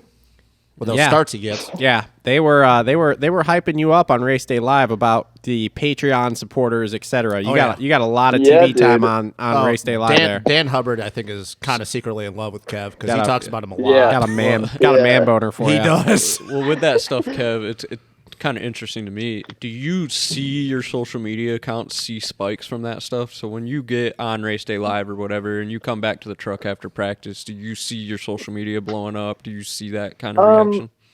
A little bit, but like I'm not gonna lie, over even like just the past couple months with all the Supercross prep videos I've been doing on YouTube and the posts I've been doing, like it's just been growing pretty naturally, pretty quick over the last couple months. So it's not like crazy spikes from that, but you obviously, you'll see people posting stories about me being on TV and them talking about me and stuff like that. So it is pretty cool. Yeah. So your biggest thing with social media, you've just learned that consistency is paying off in the long run for you. Yeah, 100%. Cool. Yeah, that stuff's interesting to us, and I work the Moto Aftermath Instagram sometimes, so like growing ideas During Supercross only. Don't let him kid you. I mean, it's fun to do. Like, I'm sure you get all geeked up too, going into your analytics, seeing what time most people are on. Oh, dude, we told you, he's always on his phone all the time, 24/7. Business. I know you don't pay attention in off season because I do the off season stuff, but God, I did post nobody some pays stories. attention to your terrible ass grammar. No, they fucking, Everybody knows when you post. Right? They fucking love me. Okay. But Pro-sick. with that stuff too, like social media questions are interesting to me. So Kev, with your program and all the social media posting you're doing, are you looking at the analytics and then getting a scheduler and posting via a scheduler, or are you alerting yourself on the phone like, hey, it's 10 o'clock, this is when most of my followers are active, I'm posting? Or Kev sets an alarm for every 2 hours at night so he can wake up and make a post. Okay. Well, I mean, if Really, I that don't works, know. that works. I But like, honestly- I'm just curious because the social media game is a huge thing in our sport nowadays. Yeah. Honestly, I don't really look. I probably should. I don't really look at the analytics a whole lot. I look at like my reach and my numbers, but I don't necessarily look at timing. Especially with how much I've had going on. Like I've literally hardly had time to talk to Travis twice before the season, pretty much. Oh, that's a blessing, honestly. Jesus. I'm a cool guy. No, You keep saying that, buddy. Okay. but no. So like, long story short, I just know kind of what times kind of work for me. Like, so like I usually like to post around like 10:30. Like at least Central Time is what I'm usually in. In the morning, like that 1-ish. Like 1-ish, 2-ish is good for like the YouTube stuff on weekdays, and then earlier on weekends. Like I just kind of have a decent idea of what works and what doesn't, but I don't really look at the analytics, which I probably should. I mean, honestly, if he'd have told me yes, I'd totally believe it because I feel like Kev's structured enough where he would like set a time. I needed to eat a peanut butter and jelly sandwich at this time every day. Like that stuff's interesting though. You 'cause, laugh. He eats a lot of sandwiches. I know he does. I know he does. He can also eat a lot of pizza. Yeah. Oh, I love pizza. Yeah, you do. No, yeah, thanks for going through that a little bit, Kevin. Like that stuff's interesting, and I don't think a lot of people talk about that stuff or aren't open with it. Yeah. So Yeah. All right, so get back to A1 talk though. What was the vibe like around the stadium yesterday? Like, was it pretty high? Was the stadium pretty full? Like, what was that like? What were the Stadium pits was like? pretty full. Pits were really cool. It was cool to kind of be back to normal, like not the no mask situation.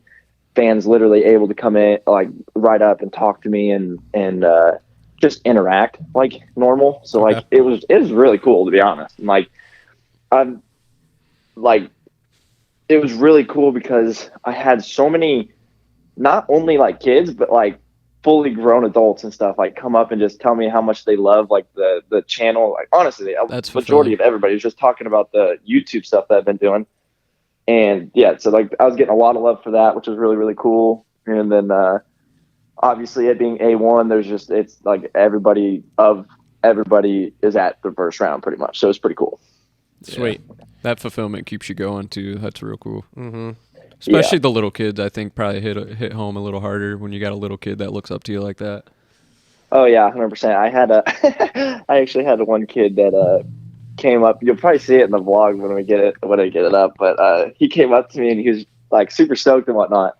But he was in a Dino merch shirt. He was in DW15, and I was like, bro, like we got to get you in a KM shirt. We can't have you in Dino merch and whatnot.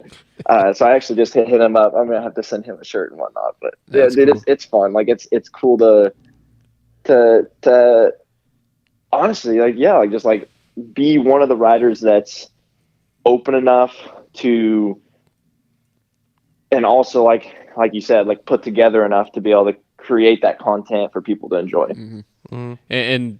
And I know Dino probably didn't talk to him and send him that shirt, so you doing that's going to go a really long way with that kid as well. I was just about to say that. I think that's another thing that's cool about Kevin compared to other guys is he right now, the fact that he realizes that, because there's a lot of people that have gotten, not so much in the earlier years because social media wasn't as big, but they got really big, got really famous, got their name out. They had really good results, whether 250 or 450, and they had that and they didn't embrace it. And then after their careers are over with, they go, man, I really wish I would have interacted with the fans more. And the fact that Kevin realizes it this early in his career or earlier in his career is, I think, is a cool thing because he's not going to have any regrets. Like, he's not going to be 10, 15 years down the road when his career's over with and go, man, I should have interacted with the fans more. I should have done this, should have done that. So the fact that you embrace that now, Kevin, like, I think that also separates you from a lot of other people, whether you're a privateer or you're on a factory team, the fact that you do that, because a lot of people, like Cole just said, Dino probably didn't do that. You go guys like Eli and Kenny and all them wouldn't do it. So the fact that you're doing it, like, I think that's pretty cool, and that's what separates him from a lot of other people. Yeah, that kid will keep that shirt forever. Oh, just for because sure. of the interaction.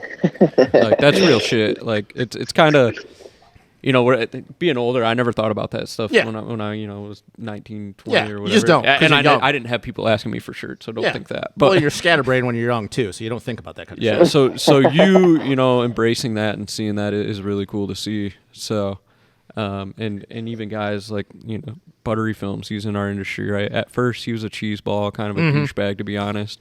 And look what he's done. He's starting to embrace the kids and embrace his fans a little more, and it's making a fan out of an older guy like me. I mean, I'd say, but I remember watching at Budds Creek in 07, RV, like when he was still young, people going up to him because obviously he just won two championships, and like right as this autograph session was over with, and there was like a whole line of people. He's like, "Nope, sorry, I'm done. Like I don't want to do autographs anymore." And he just walked away. Like as there's like this, I don't know, she probably was like 12 or 13-year-old girl like standing there for like an hour waiting to get autograph, and he just dipped. He's like, "Nah, sorry, I'm done."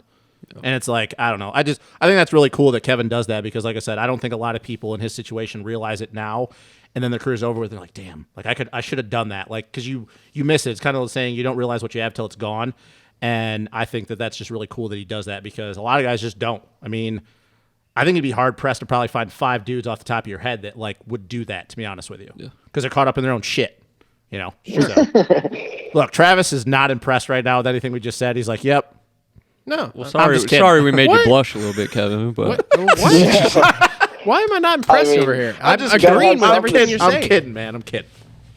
You give me shit, I gotta give you shit. Because I sure should have not smiling about my performance. That's for sure. Well, you know what, bud? It's a tough field right now, and no one's disappointed in how yesterday went. But let's go back to that little kid again. We'll think about that little kid, right? He doesn't give a shit if you mac a dude over that triple. You gave him a T-shirt, and you're his fucking hero. He mac a dude. He does not give a shit. And you took the time out of your day to do something for somebody like that. Your performance doesn't matter. Well, good thing you got 16 more rounds to better yourself. That's all that matters because you're walking away healthy. That's a joke. Look, people aren't messaging me asking me what I thought of Kenny's performance. They're messaging me asking like, "Yo, is Moranz okay?" Exactly. So and that means people actually care about Kevin because most people that are messaging about Kenny or all these people, they just doing it because they like the persona. Yeah. They just Ken Roczen. Like they genuinely care about Kevin. Yeah. And that's just a big deal as a human. Like people actually care about you. So yeah, I genuinely care about Kev, contrary that. to you two fucks thought process. So dude, I can't. Kev, so I don't know when you were here in town if Travis wore a hat a lot. Was he wearing a hat the whole time? Yeah, I'm not my sure Dirt Bike Depot why. hats before Ashley took them away. So he's sitting here with no hat with his headphones on, and his hair's all poofed up. He looks like the That's 'cause woodpecker our- on the side of Carmichael's bike. That's back because in the our day. new Dirt Bike Depot hats aren't here yet. Yeah. Did I get one? What? I don't know. He said he's sending some to us. So I'll run it. So yeah, because he asked if we would wear them during the show, and I said, yeah, I need to cover up my bald spot. You need to cover up whatever the hell you got going on over there. I know it's about time to get the sides you actually trimmed should up. gel that. If I'm So being back honest. to the Kevin Moranz interview that You we're could doing twist right that now. thing up and put a ponytail on there. Probably could, Man dude. bun. Look at this. Oh, it's- Fucking sweet. Dude looks like a unicorn. Oh, Dude, he looks Jesus, like dude. Jimmy Neutron right now. I swear to Yes. God. That's what I'm going for. He was a boy genius. All right, so Kev, how was that A1 track yesterday? Because I've heard lots of reports that it was the toughest A1 that we've done in years. Two whoop sections. They said it was tacky. They said it was like a hard base. I don't know. It was weird. So what was it? What was it like?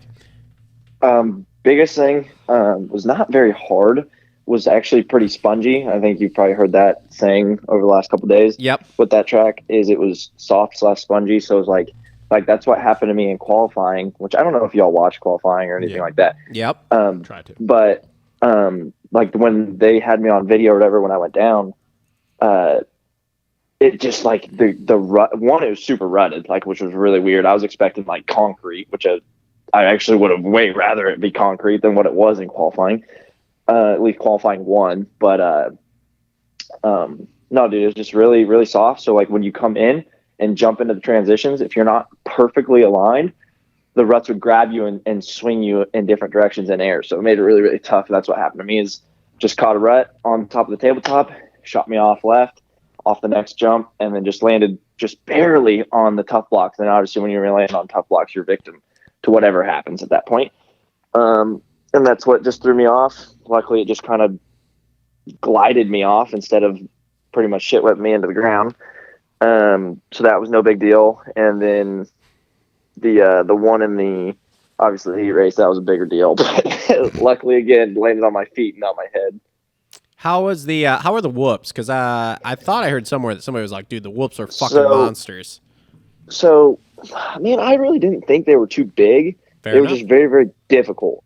Like they were No vertical run-up. walls, pretty much. Yeah. And yeah, there's a lot of complaints with it being the first round. Because I mean, honestly, I that was my first A1 experience ever. Never been to A1. But I mean, I did when I was like 5 years old to watch it, but I never obviously raced it. So there's a lot of people that even like factory guys that I heard that everybody's kind of bitching a little bit because excuse my French, but because it was very tough. Like it was very. The whoops, nobody could hardly get through them. It wasn't very racy. 3 of the corners were, 2 foot tall, 90-degree berms that everybody's just taking the exact same line.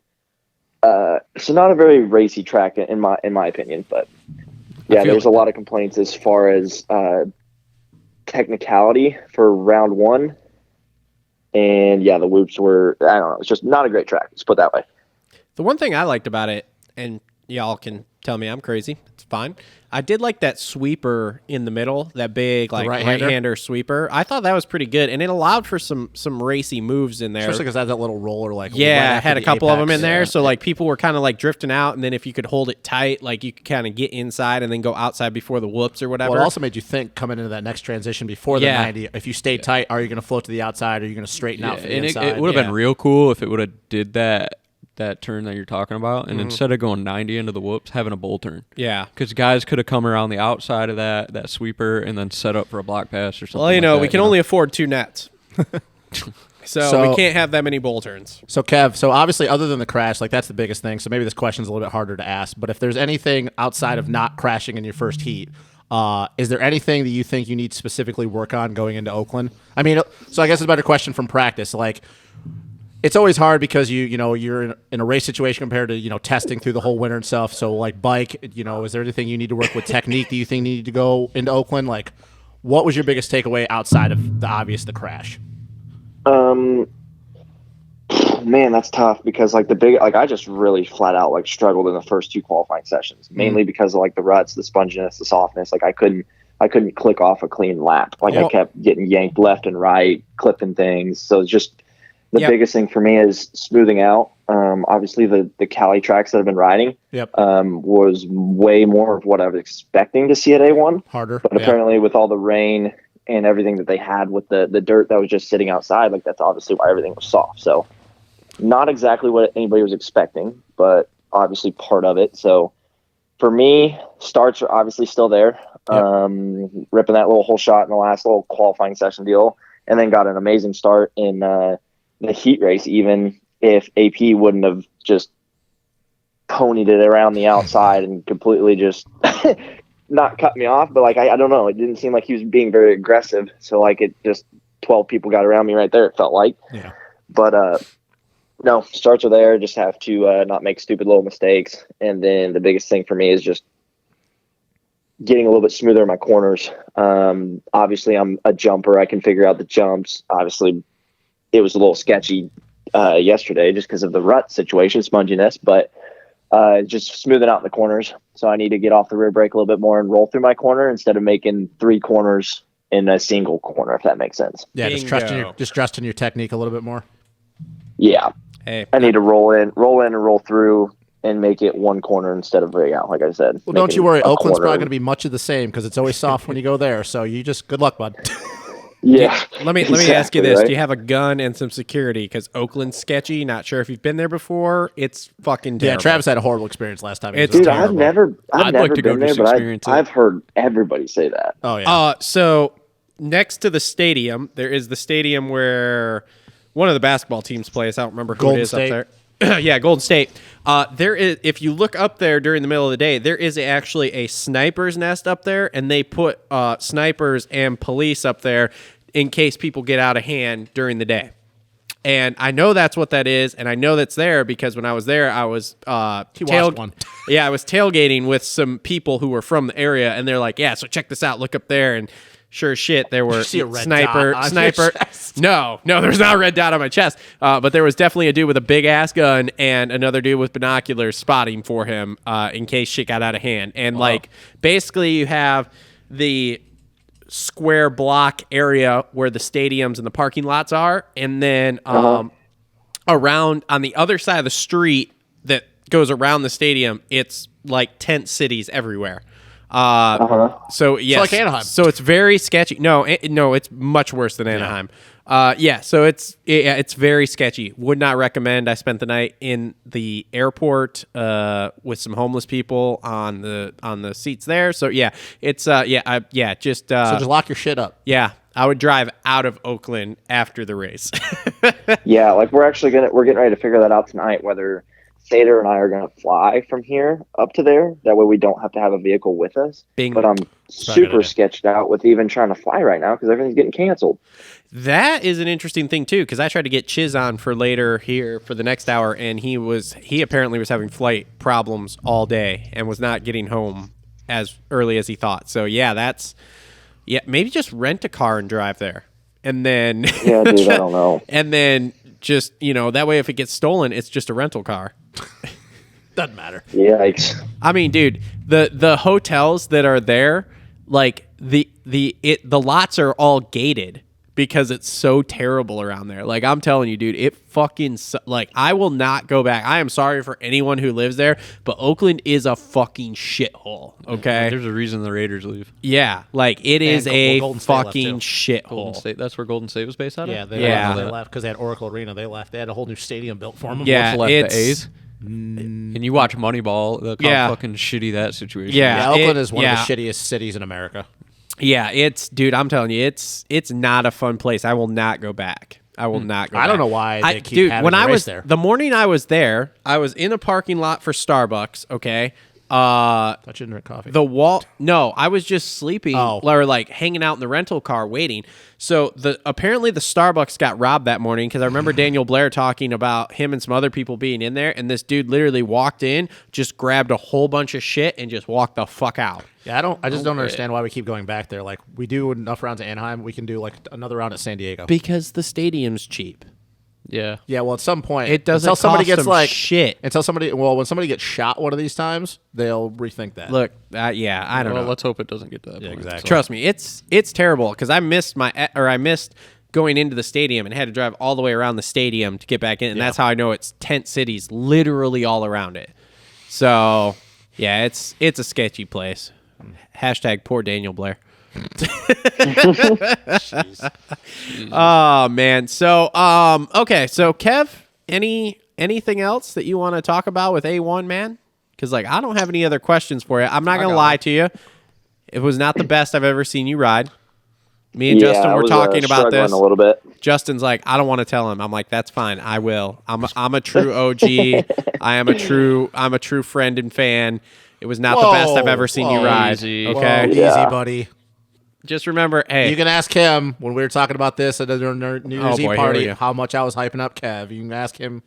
Calm down. I don't know. I didn't get invited to that New Year's Eve You wouldn't have party. came anyway. No, I wouldn't have. I had COVID. Yeah. Yeah, COVID but- house. So I got a Kev, question. hey, Good. Kev still got it, so I'm not stressing. Oh, we all know Don't you Kev worry. still It's got it. coming. We all know Kev still got it. We're not worried about Look, that. I'm not worried about it. I didn't pull the sponsorship because we didn't make the main. Okay, like I'm not worried about it. There are two questions I have. I'm just saying it's not the Yes. best. All right, Cole, you've got two questions. Hit him with them. First one's real quick and easy. Yeah. How was the talent walking through the pit? Oh my God. Here we go. Here we go. Well, it was California, so it was. I was about to say. Was it a slightly lot of impressive. fresh out of the detail shop shine, and then Oh my God. Anaheim I also has a don't lot really of Asians. know exactly what that means. just but, all just No full one- of bolt-ons? makeup, Do dude. they have No one knows never what that mind. means because it's Cole talking. That was like a WMU thing. That was like a Western Michigan thing. I'm a little younger than you, old farts. We can connect on this level. Yeah, but you're older than Kev, though. So you're younger than us, but you're older than What are Kevin. you, Kev? 22, 23? You're 3 years younger than us, and you're 10 years older than Kevin. So He's not 10 years older than Kevin. Kevin's not fucking 16. idiot. Jesus Christ.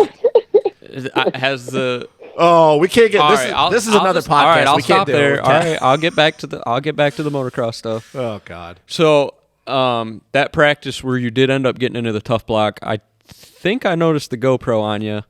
yeah. You came back out the second practice. Did they tell you to take that off, or what's the situation with No, that? Are they only so- letting you have it a certain amount? No, so I had a chesty on, and chesty's not really the move because obviously, like when you're in whoops, you're going like you're over the front of the bike so much, and when you hit like a triple in or whatever, like Yeah. your bars kind of touch your chest. But what happened is in that actually that little tip over my saw a GoPro broke picture off of it. my chest. Yeah, I saw a So picture.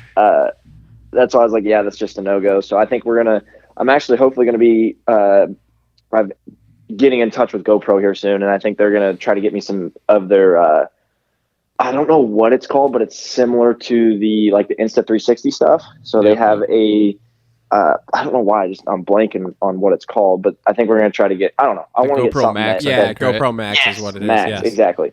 Yeah, so I they're have gonna an get me. Insta360, and it's a badass Did we view. just hear They're Yeah. Siri cool. walk out of the So background? how little is that compared to like a GoPro?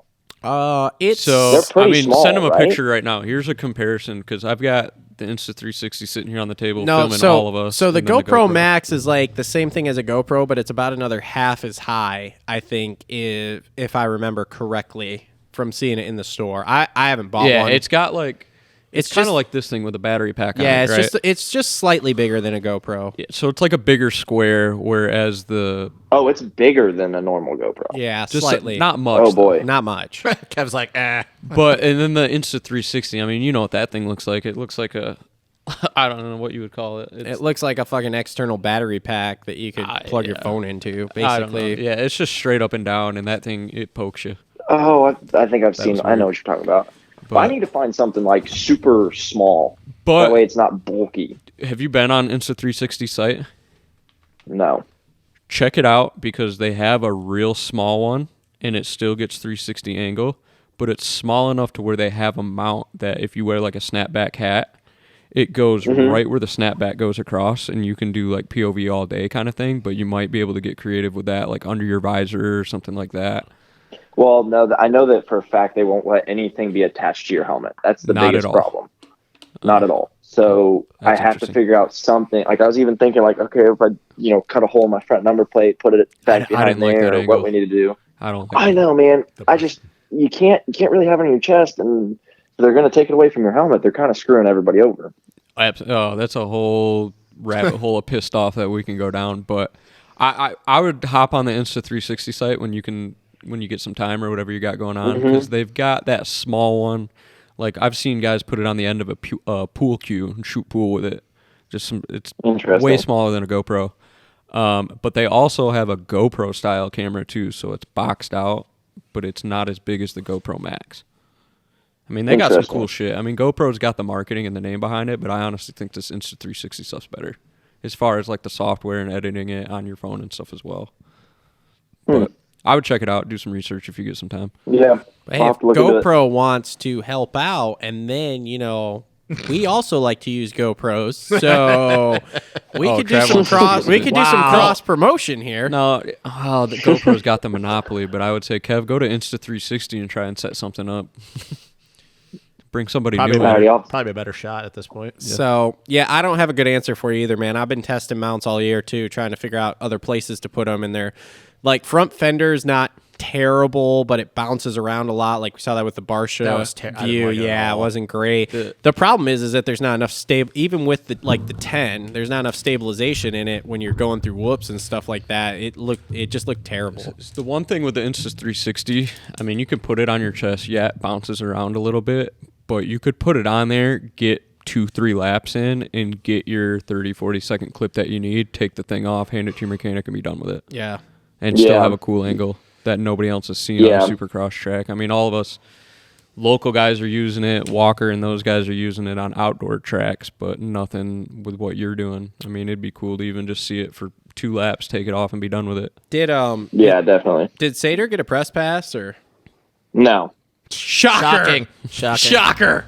Shocking. Oh boy. So to our Feld fans that are fucking, or our Feld people that are creeping and watching and just creeping in the comments. We know who you are. Hang on. Sean did Brennan. You watch the press conferences? Yeah. Who the hell was the dude with the half-ass sideways hat, hillbilly dude in his bedroom with an unmade bed and stuffed animals? I don't know. Oh, sorry. You asked if I watched them. I listened to them. I didn't watch them. Sorry. You need to watch it, because how in the hell did that dude? How? Because they'll give.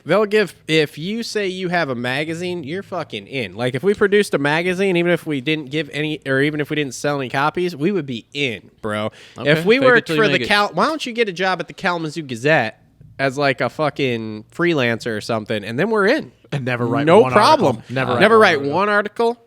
We're in. Haven't you heard of like that Moser guy who for Pulp, and he said that he was with like the Washington Times or something like that. He got a press pass? Yeah, at Washougal one year. He said he was with some newspaper, and they just gave it to him. I'm getting a press pass. Just go talk to Riley, because his chick works for News 3, and she'll just tell everybody you work for News 3. There we go. Yeah, we got connections. Yeah, outdoors is definitely a different game than Supercross. Yeah. Yeah, and the Supercross thing, good luck with the press this year. You know Kyle Pesci, right? Yeah. They're we always got him somehow, but I don't know if he's still doing it. So he had connections somehow. Yeah. So what's the vibe like in the pits with the whole vaccine testing, that kind of stuff? We're not going to touch on that. Okay.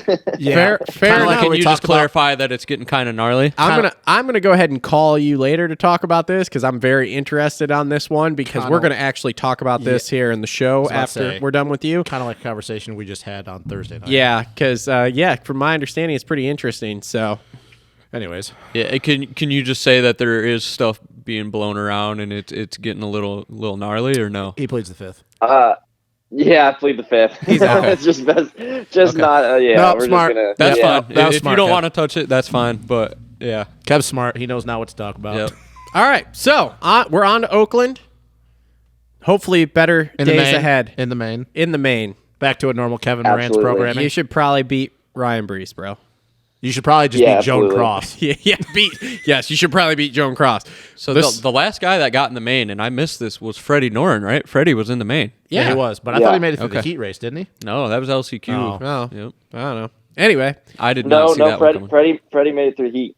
Yeah, Freddie was heat. heat? I was about to say, dude, because Ryan Brees and Joan Cross were Ryan battling for that Brees was the fourth. last one. Yeah, that's why he was so pumped. I missed that, but damn, I did not expect that. Well, I mean, he made some mains last year. Not a lot, but But hey, look, the sports. Freddie goes good. yeah. Freddie's good. He's a I little like hot Freddie. and cold, though. I like Freddie. It's very funny, okay, because we've always talked about how good these guys are, no matter how shitty they look, okay, right? But now actually having Kev been here for Buck Bash, riding on a track that I know, watching him blow by me as fast as he did, it almost created like a different parallel to me of like understanding of like how big fast the skill gap in motocross is? like watching these dudes, I still had that moment of, man, these guys fucking, like in the C group almost, like, man, these guys fucking suck. And then thinking like, wait a minute. Okay, Kev's He's just not realizing that? Kev's in B group. No, it's like I think something. it's just because he has. It's like it's Jerry something- Lorenz smoking everybody What? at BCMC and he doesn't make the cut. Yeah, but it's different even with someone like Walker, who I've rode with before, okay, and seen him ride and been on tracks with him. That is still a different level than like Kev, who's like a top 20 outdoor dude and is skill gaps are making mains. crazy. Yeah, but I mean, it's the same thing though. Like there was a couple guys that I was helping out way back when RV was in the 250 class, and they had a ride day at Grattan, and RV when Nick Way was on MDK, Kelly Smith was on Motorsport, and our local A guys like, oh, they think they're hot shit, and then they go out there and RV puts 10 seconds a lap faster than them. Mm-hmm. And it's like it's the same. Like I get what Travis is saying. Like it's funny to us. it's because It's funny to us because we realize it a long time and ago. he's Yeah. and like too, like you've been back in enough long enough, but like I understand what you're saying because you have not had the chance to actually ride with somebody of Kevin's Yes. caliber. Yeah. So now you have, and you Yes. realize like how fast they're going. Yes. Yeah. So you think about that, and then you think about, my God, like, again, Kev, amazing rider, super fucking fast, blew my doors off, right? but then you have to go like a step above that even and think like, how fast would like Tomac at Bucks blow fucking by me? Like it's Well, their just brain also- unfucking It real. does blow my mind. I just, yeah. Like, But their I- brain like, processes information differently that's because the they've thing is like my brain on a bike, like it works. Obviously, it does. I can't process it that fast. Yeah. there's no way I could process my motorcycle moving underneath me that Well, fast. Kev's also I been feel doing like I'm this. pretty decent on a bike and I still can't figure it Well, out. Kevin's also Bingo. been doing this for a long time at this speed, so a lot of it too, not even is muscle memory for him. Yeah. like his brain sometimes doesn't even have to process it. Like it's normal for him. So Yeah, but like, anyway, I understand what you're saying. Like it's funny, but I get. I've always understood unique it, perspective but for now you. that I have that specific perspective, it's super interesting because I even caught myself yesterday, like I said, watching C Group and be like, man, these guys are terrible, and then thinking like, man, these dudes are a minute and a half faster on a motocross How do you think Kev felt when than Barcia me. went past him in the whoops last year? That was not a shot at you, Kev. I was just trying to make a point. So Yeah. anyway, that's okay. All right, anything else you guys got for Kev? Stay away from Cade Clayson. Yeah, dude, be careful with that guy because that fucking guy is a yeah, dude, wild what's he man. got going on? Jesus Christ. Like, Why? dude, did you not see the? Have you watched the race from last night? Probably yet? hasn't. There's no No. way. Oh my dude, God. he Straight blew out on Amart. A-Mart's front end Yeah, off, he dude. blew out Amart bad. Like he torpedoed Amart like fucking Vince Freeze on. Well, I'm pretty pretty much sure the rest of the field. he also who was it? He also ran somebody wide who was before he got behind Cross and Brees. Whoever was in that fifth spot in front of him, he took them Was wide it too. Chiz? No, I don't think it was Chiz. I don't Chiz know. was behind him. I But don't he's- know, dude, but he straight up went Christian lined right Craig- up he for the went- front wheel on Amart's bike and went just Christian Craig on blew him. him out. Look, you can tell Cade if he saws your front wheel off like that. Oh, boy, here I we will go. fucking fight him at Minneapolis. All right. I think Kev could probably handle himself. Look, Cade's a can't- Cade's a Kev- bitch. Kev can't fight. He's trying to keep up, a professional exterior. I don't give a shit. Okay. I don't know. Cade's kind of skinny. Kev looks pretty diesel. I mean, We'll get Sater. We'll get Sater to whoop it. Sater's not doing Yeah. that. I know. I was kidding. It was a joke. Although maybe Sater could be like a smiley face assassin like Andrew Short. Like Yeah, he might be just, an like, animal. Oh Jesus! He's just an animal. Nah, look, dude. If Cade saws off your front end, I'm tweeting him and telling him I'm gonna whoop his ass at Minneapolis. All right. Yeah, sure. He's definitely going to tell Cade that. I will fight him. All right. Oh my goodness. Maybe somebody will send this to him. Who knows? You can just call me the muscle. Cade also said he Of could the beat James program. Stewart on a. Never mind. Anyway, all right. Well, Kev, we appreciate you coming on. Now that we've wasted the last 15 minutes of your day here. Oh, his life Yeah. took time away from his life. That he'll never get He's back. already been to the beach. He's fine. So, thanks for coming on. Yeah, thanks, bud. KevinMoranz.com. Go join Yeah, the Patreon. join the Moranz Mafia, dog. Moranz Mafia. Yes. Moranz Mafia. We did talk about that. Hey, what did y'all hey. think of that? No, I roll with that because we're the Michigan Mafia. Yeah. Aftermath Army, Moranz Mafia, teaming up. Aftermath Army. Do you have a better name for No, our I don't, fans? but, like- Bingo, then shut the fuck up. The All right. RM Army, the Blue Crew Army. Well, there's too much Army going on. We're Yeah, we got to figure something the blue. out. Did you say the Blue Crew Army? Well, that's fucking perfect. About We're the Blue Crew over Aftermath here. Assassins. Yeah, but he's on a get. Never mind. Aftermath Assassins? Yeah. What do the you fuck have are we Nick assassinating? You got Nick Schmidt and Ryan Surratt, the Milestone Assassins coming on. All right, whatever, dude. I'll come up The with Aftermath Army and the Moranz Mafia. When do I get my Moranz Mafia shirt? We're making merch right now, Fuck so yeah. you just stay patient. Okay, I'm something. Hey, patient. I want a mobster-looking guy, shirt and tie, We top have been, hat. look, I'll Go- fill you in on this later. Go okay? Me and join him have Kevin been talking. Moranz's Patreon, everyone. Go Yes. join his Patreon. Yep. Get your name on his front Yeah. fender, maybe his forks, whatever. That shit's cool. Shit's awesome. Buy some merch. Buy some merch. I Kevin appreciate Moranz. that. KevinMoranz.com.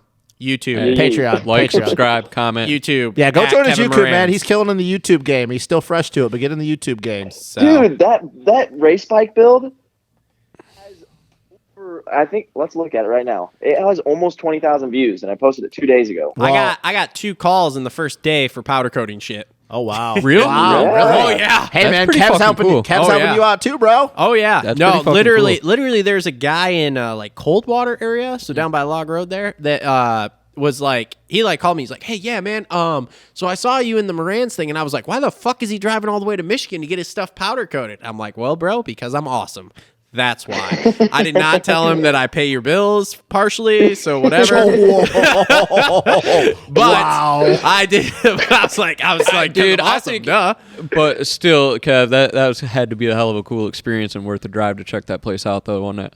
Oh, 100%. Bug Yeah. bash all the way. Yep. So we'll see him for He's coming back next 2022. year. Yep, come back next Yeah, year. absolutely. This time he's gonna be on a 450 though.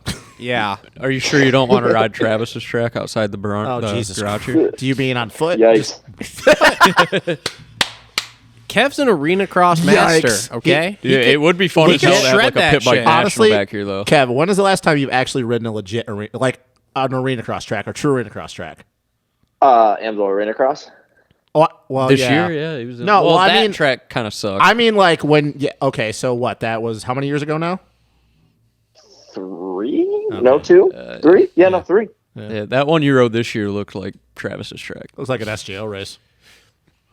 Look, bro, I'll build it up. It's fine. That's No the problem. goal. was Actually, build no, up we're arena going to go to Sherring's and ride Supercross when he comes Only back. if Kev's going. You remember, you're not invited unless Kev's there. I know, that's fucking bullshit. Yeah, Wait till I'll go I- get on Jamie's ass. There's no about it's that. probably Building a lit. Supercross track for him? What? They're building a Supercross track? Yeah, bro. They already have it It's almost done. 3 miles from here. Bro, it's almost already What? done. I can Yeah. jog Give me there. an address. I want to see this thing. Well, It's in the you- middle of the cornfield. I told you about the pit bike thing, right? Giving away the pit bike? Yeah, for the Patreon deal. Yeah. Yeah. You told you We- told me, we got but that- tell the people on the show here. Yeah, we got that coming up soon. The pit bike is on its way right now, getting graphics set up. So obviously when I went over to Paris, got third and got a YCF pit bike out of the deal. They shipped that to me, ripped it around, loved it. And they're actually on board to, we're giving a replica race bike, pit bike. It's going to look like my race bike graphic wise, but we're going to give away a YCF pit bike to the Patreons at the end of the Supercross season. So if you Sick. join the Patreon now, you get X amount of entries depending on what tier you're at, every single month throughout the Supercross season. And they're just going to stack up to give you a better chance to get, to win that pit bike at the end of the season. More incentive to go join the Patreon. Yep. Join the YCFs are Patreon. legit. Another sponsor of ours, JT Cycle, just picked them up. I mean, Yep. they're definitely one of the better made pit bikes, off-brand pit bikes that they've made in a I while. saw that thing getting shredded on that track. Yeah, dog. I saw it. Dude, it was impressive. Like honestly, like When I saw first it saw him, I and was when like, what getting the it- fuck is this thing? Yeah, I was like, I was thinking, is it like a Chinese kind of pit bike? And like, dude, when I got on it, I was like, this is way better than a KLX 110. There you have it. Doesn't take much to be a KLX 110. Now those CRF 110s. That was definitely I not mean, good it's got marketing right there. it's got disc brakes, it's got way better suspension, so it suits adults much better. And yeah, dude, and it's way peppier too. So like, Sick. all about it. Man, That's Kev's sick. just giving everything away.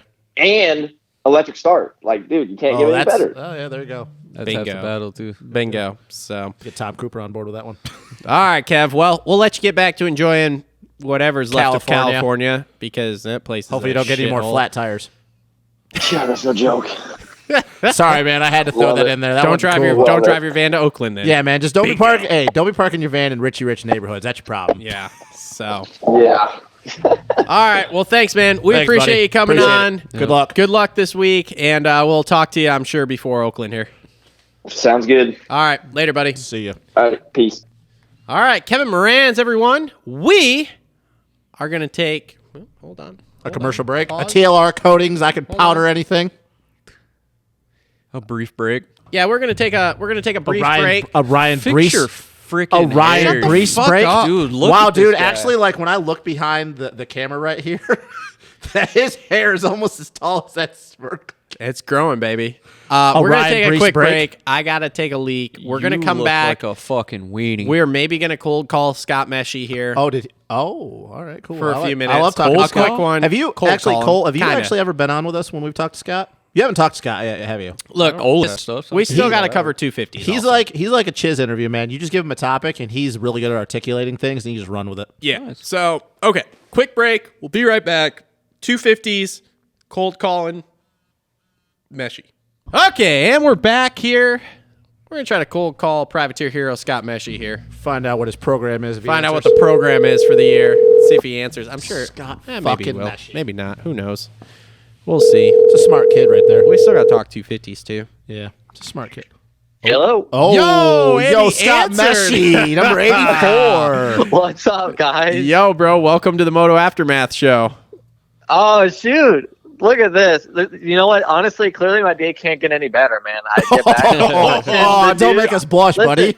Listen, man, I get back from watching the new Spider-Man movie. Oh, that, we that was our guest. That was our guest. Yo, we just said that. You know, last night's Supercross, I'm just comfy as can be on the couch watching and, getting to look at all the wonderful memes.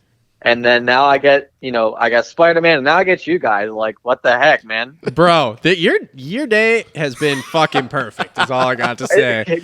Like, you need to just go to bed after this because there's no way this day gets any better and just hope tomorrow's half as good as today was, all right? Well, listen, man. I mean, I'm back on the track tomorrow. So Okay. Oh, there you go. That was the question So- we What was our had. question? Did we have bikes? What's the program here? Coming out swinging. Are we We coming? don't even have Are to we go through ready? the list. Like- We'll just be No, off dude. this call in 30 seconds. dude, you're you're gonna coming out listen, win. you already know how we're gonna roll, man. I mean, we're gonna come out swinging when it comes time. We're coming out. I'm sorry, what was that? I said, are we on Huskies or what are we on? Oh, we're on Huskies. We're There on you go. Huskies. Yeah, I had a hell of a time trying to get bikes secured and all that kind of stuff. I mean, the bike shortage right now is freaking horrendous. Mhm.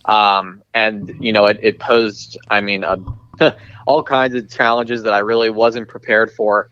Ended up kind of pulling things together a little late. It's crazy, man. I literally started, getting my program together literally the day after Hangtown. I started making calls. I started trying to get a hold of people, started trying to pull things together.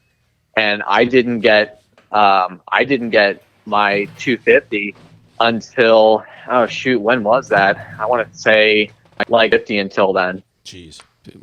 So, and I'm hoping my race bike, which is in transit right now, so hopefully FedEx doesn't, I don't know, like pee their pants or something Lose again, your suspension like Starlink. and hopefully get the race bike next Tuesday. So we're getting the race bike in plenty of time. Got the fellas at Olin's getting everything all That was going set to be a up. question of mine. That's going to be a question. Oh yeah, come on, man. Listen, got to run the Swedish Gold.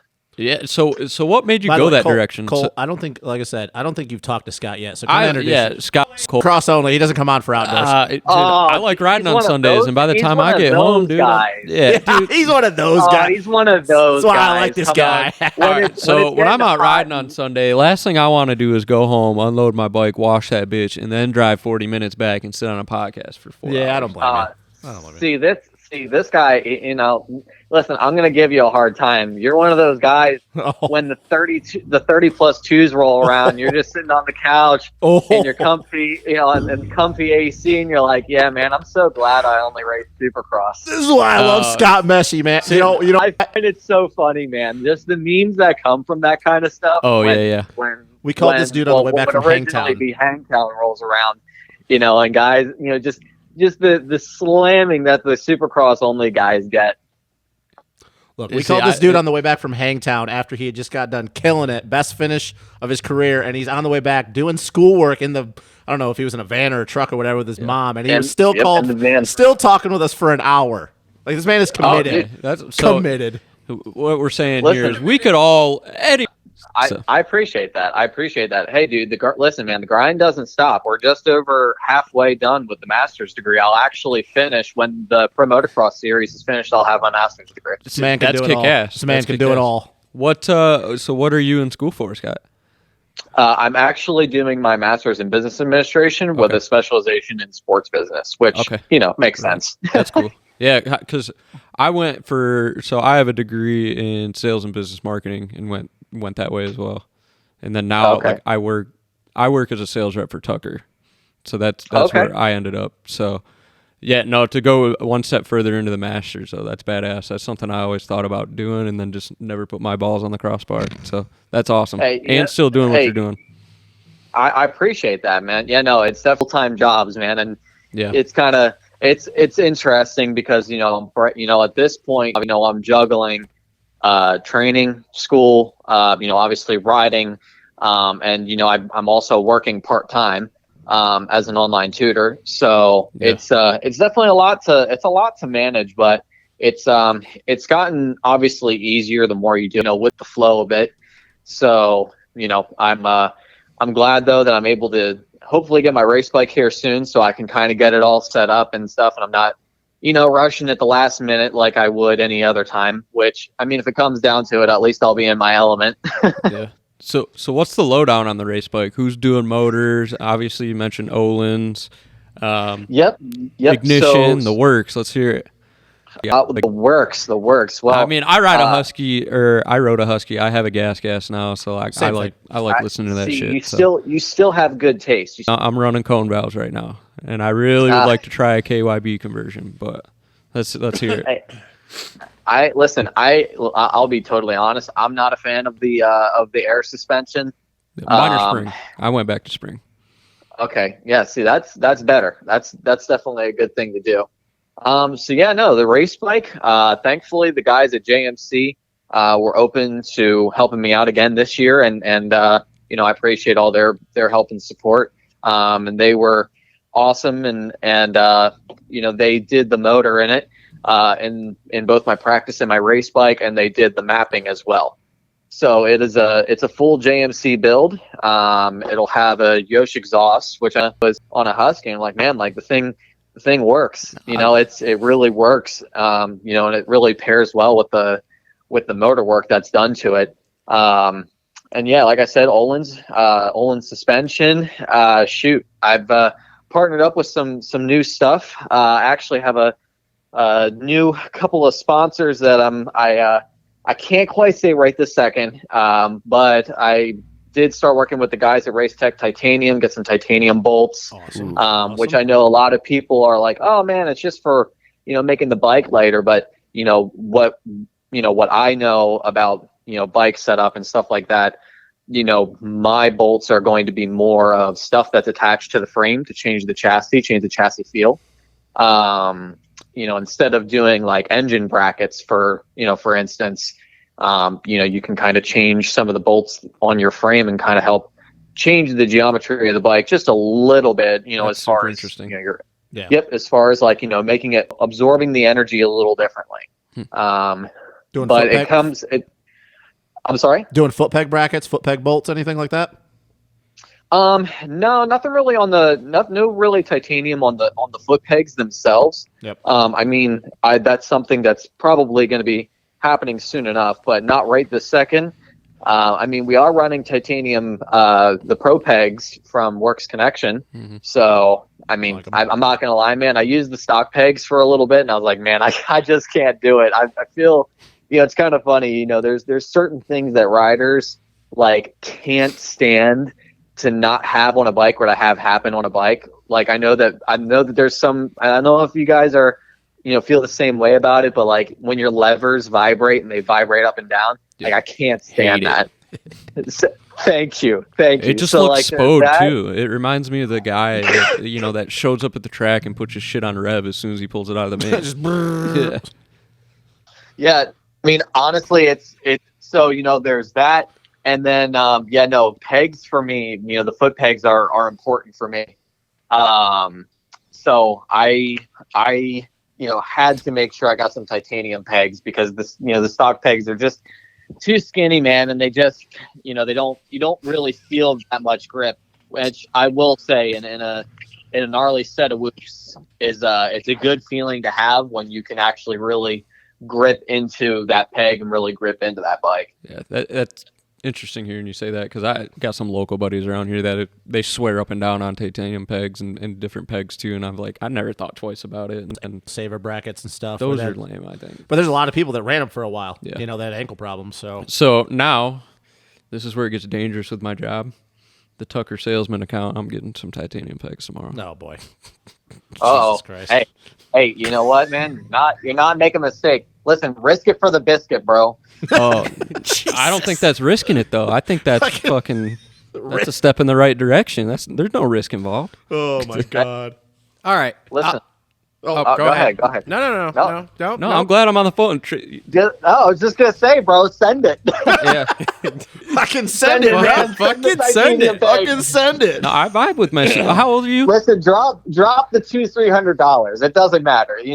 Money will never make you happy, but having a beautiful set of titanium pegs to make you feel like a pro. And then when you walk and by, I agree with that, and you can just make more money back tomorrow, right? On your face. and then when you walk by and absolutely wreck your fucking ankles, yeah, that too. Well, you can make money every day. You can just make money every day. Meshey is I practicing. can tell he's a business guy. I know what he's studying. Look, actually more moto people in general, not just privateers, could be like Scott Meshey and learn a damn thing.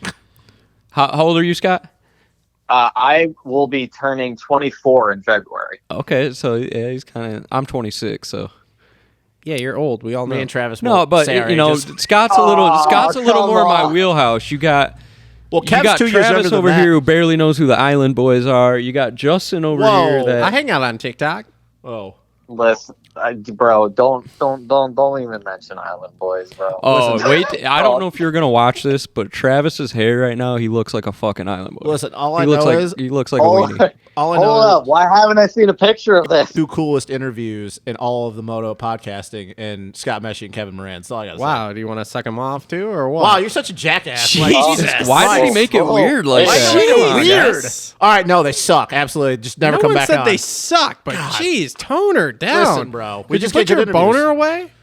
Why are you making This it is why weird? we can't have Dylan on the show because Jesus. Other than the fact he Like probably Pulp hates MX me. Dylan? Oh, my God. I mean, hopefully you're not getting any minors with that kind of talk. Holy smokes, Yeah, man. Jesus, Are man. you riding at the Nest or what's your plan for riding here, bud?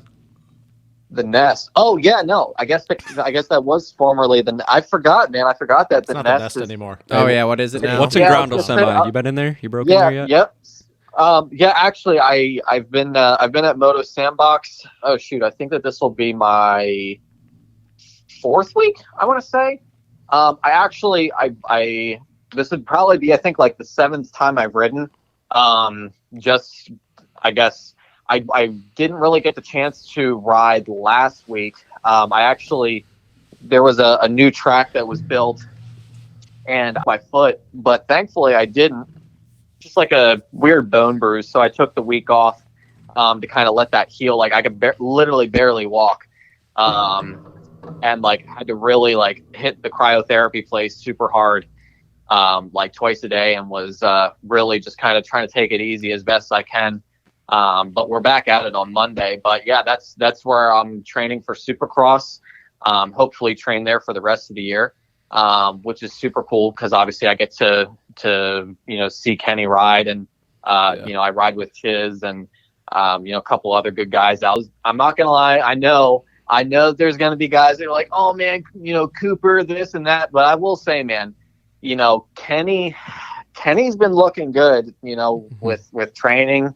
And Really? Because he said he had Oh, a tear. this is good, actually. This is Dude, news. Can you confirm or deny? He's like, oh man, he's like, my December was bad, and I'm like, well, listen, I'm not even gonna lie. I mean, not from what I can see. I don't know. Breaking news right here. So I'm glad you brought that up because that was my next point. Like, and we don't want to blow you out, but what's your relationship like with those guys? Like, can you be? Well, him and Chiz talk shit to each other, so. Okay, well, I'm just saying, like, interaction no. with those guys, like Kenny or a guy on a factory bike. You have any interaction with those guys, or they're just there? It varies. It truly varies with everybody. I mean, to be honest, man, like I get along, kind of be friends with everybody and stuff like that. It's actually pretty cool this time around. I actually have had a bit more interaction with Kenny than I did last year, which is, I'm not gonna lie, it's really cool. I mean, it's fucking Ken Roczen. Exactly. But no, he is. I mean, I will say, obviously, aside from that, I mean, he's you can just see he's a very determined guy. Just all his body language just shows determination. And it's so cool. It's so cool to be able to be around somebody like that. And I'm a very visual learner. So when I'm able to watch, it's very, very beneficial for me to be able to watch Kenny, to watch Stavachi, to watch Chiz. Obviously, I mean, I respect Kenny's space, and they're there to do work, just the same as I am. And they're just kind of staying in their lane and stuff like that. Like if they come over and talk, whatever, that's cool with me, but I'm not going to go out of my way to bug them. Cause I don't know if that's, that's not really what they're there for. And I respect that. Yeah. I haven't really talked to Joey too much. But yeah, no, I mean, like it was said, Chiz and I mean, we're always giving each other a hard time, but I mean, at the end of the day, he's a super nice guy, and I can always rely on him to give me some really good advice. Sweet. I try to approach no Sweet. no I'm just thinking because I try to approach things the same way. It's like why go suck those dudes off? They put their pants on the same way We gotta we stop. We gotta come up with something better to say than that kind of stuff. Honestly, it's though, just what it is. It's kind of funny though, and it's true though. They're like, oh yeah, dude, like we're all putting our pants on the same way, or we're all doing the same thing, like whatever, like we're all just doing our things, just in a regular guy. And part of you, and even like myself, man, like I'm a nationally ranked racer. I race the professional series. I train with the guys. Like on some level, you would think that wouldn't really. You'd still have that mindset of being like, it's totally cool, but deep down, as a true motocross fan, You're like, holy fuck. Yeah, exactly. Yep. No, at 100%. It was kind of funny. It really was funny. When I think probably my first interaction with Kenny, since I started training back out there, he kind of was giving me a little bit of a hard time about doing the one rhythm section. And I was like, yeah, man, like, I was thinking about it, but he rode over to my pit, and I'm like, ah, shit, tell me I did something wrong or blah, blah, blah. And he was like, dude, hey, dude, like, he's like, dude, you need to hit this section like this and blah, blah, blah. And I was like, this is like pretty cool to be able to get freaking advice from the, arguably the best Supercross racer out there on how to hit the rhythm section. I wasn't 100% sure on. Like, that's cool. And just talking to him about it, and he was, super cool about it. Any question that I had, he answered and was able to break it down. That's which, cool. I mean, obviously comes from the fact that the guy is, a literal freaking superstar. It was funny, man, when he walked away, because my mom still goes with me and stuff to the track, and that's cool too. And because she's there for it all. It was so funny because he rode away, and my mom goes, "Holy shit, that was Ken." Yeah, Scott's mom's fucking awesome. Yeah, she is. That's fucking cool, man. Like, so when he articulated it, was it like, what the fuck are you saying? Like, what does your mind think? Or was he able to, like, was it relatable to what he was trying to explain to you? No, what was really such a surprise to me is he was explaining to me what I needed to do. And then when I said to him, well, here's what my hesitation is, like, here's what I'm not 100% sure of. And I would say to him, like, I see you doing this. It's a triple in, then you like step onto a table, and then you go from table to table and then off.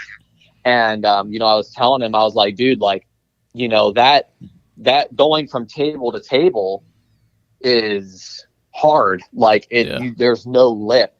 I was like, I just, I want to make sure that I don't come up short or something. Cause I could even see that, he clipped it a couple times, and I was like, man, like that's a little concerning. And he was, was able to be like, well, yeah, well, it's because I'm hitting it like this, you being on a 250, you're going to want to hit it like this, do this, hit the gas a lot harder. maybe land in the center of the tabletop instead of a little early like me because I'm scrubbing, and driving. Just, it was really cool because he was able to break it down, articulate what I needed to do so well, which for me is great because if you give me a step-by-step instruction on how I need to do that, like literally I went out and second lap, I busted it out. And him and his practice mechanic Peyton were there cheering me on, and I was like, dude, that's so cool. That's fucking I was so shitting cool. grin and on that his shit face. you'll take to the grave, and you'll tell your fucking buddies about that when you're 80. Right? No, exactly. I'm like, dude, that's so cool. Yeah, and to Ken, that's just like another day at the office, but to Yeah. you, it's like, Oh, yeah. fuck. Yeah, no, absolutely. And like I said, I mean, there's part of me that, obviously I'm not racing the dude in Supercross, and obviously the dude's running up front in outdoors, but, I still don't want him to lap me. But Yeah. I'm like, at the same time, you still, I mean, I feel like for me, obviously there's a level of respect that's there. I recognize him as a racer, and what he's accomplished for the racing world. And, there's obviously that same, like, kind of being a bit of a fan, obviously, because we all have our heroes, regardless if you're racing them or not. But there's always that piece that obviously for me, like, I think that part really helps me stay super thankful for what I do and to be able to be out there. Because obviously if it wouldn't be for the amazing sponsors that I have behind me, I wouldn't be able to be out there training. I don't have, I don't come from that kind of, financial situation, I would say. So I'm very thankful to be able to have my program be where it is now, to where I'm training out there and training with quite literally the best. Mhm. And another cool thing that I'll be doing this year, I won't be killing myself driving across the country because I'm going to have TPJ taking my stuff and Yeah, working with Ted. There we go. Working with Ted. Yeah, right. Dude, not freaking dying of asthma attacks because I was finally able to get with the folks at the doping agency to help good to hear, get man. to finally get some medication on board that I can use that's actually helpful. Huge shout out to Dr. Bodner for really making that happen, because he really ended up getting on those guys pretty hard, especially after Indiana. Yeah, I was about to where say, after what we saw you went through at Ironman, when we saw it, dude, that was bad. Like that was really bad. Yep. Yeah, well, when your oxygen drops to, I think my oxygen was down around 80 Holy shit, when I got dude. to him. That is bad. I like almost collapsed going into the actual rig. Oh, I watched the whole into thing, man. medic rig. I saw you ride back through the pit. Like I was standing right there. That was bad. Yep. Well, I'll be totally honest with you. I don't really remember much. Dude, I don't blame you. That was probably all a blur. Well, even talking to you when we were sitting there talking to you in the pits after the race, like you definitely looked like you were just looking. Yes. You like were understanding what was going on in front of you, but you were not totally there. Yeah, no, trust me, and I can tell you that I wasn't. And I will tell you what, that was. I really feel like that was such a moment of what's the term I want to use? It's called the turn back point, right? Where you have that opportunity to be done, to turn back. For me, I had every excuse to be done for the motocross season, but for me, it was either I could be done and I could literally save my own health. Yep. Or I could choose to go to California and do the absolute best that I could and try to keep getting a couple more points, even if it was just a couple more points, just to make sure that I got my national number, which I worked so hard for. And, that was my main goal, for the year. So obviously, there was that part of me that was like, well, do I stop or do I keep pressing on? And, it was really interesting because I had that conversation with my mom, because I stayed and I had to take them to the airport Sunday morning. And she's like, man, you have a decision to make. And she's like, I can't tell you one way or another. And, you need to make that decision, whether you're going to keep pushing or if you're going to, be safe and take it home, and maybe you get your national number, maybe you don't. So that was Ironman was definitely, obviously it didn't have a lot of positives to it for me, but it was also a pretty key point for me, and obviously being able to honestly I try to be an optimist, and I would say even though I had such a horrendous experience and my body literally was just absolutely hating me, honestly, and having those problems, I suppose that the positive coming out of that is the doping agency recognizing, hey, yeah, no, this kid's literally going to fall over, and not being dramatic at all, quite literally possibly dying, and if this if he doesn't get medication that's going to help him, so I guess positives did come out of that, but but that's definitely an awesome part of my definitely an awesome part of my program going forward, is having those things in place where if I'm having those issues, I can take care of them before it becomes a really bad issue. So I'm very thankful for that. And like I said, working with the guys at TPJ, I'm super, super thankful for that.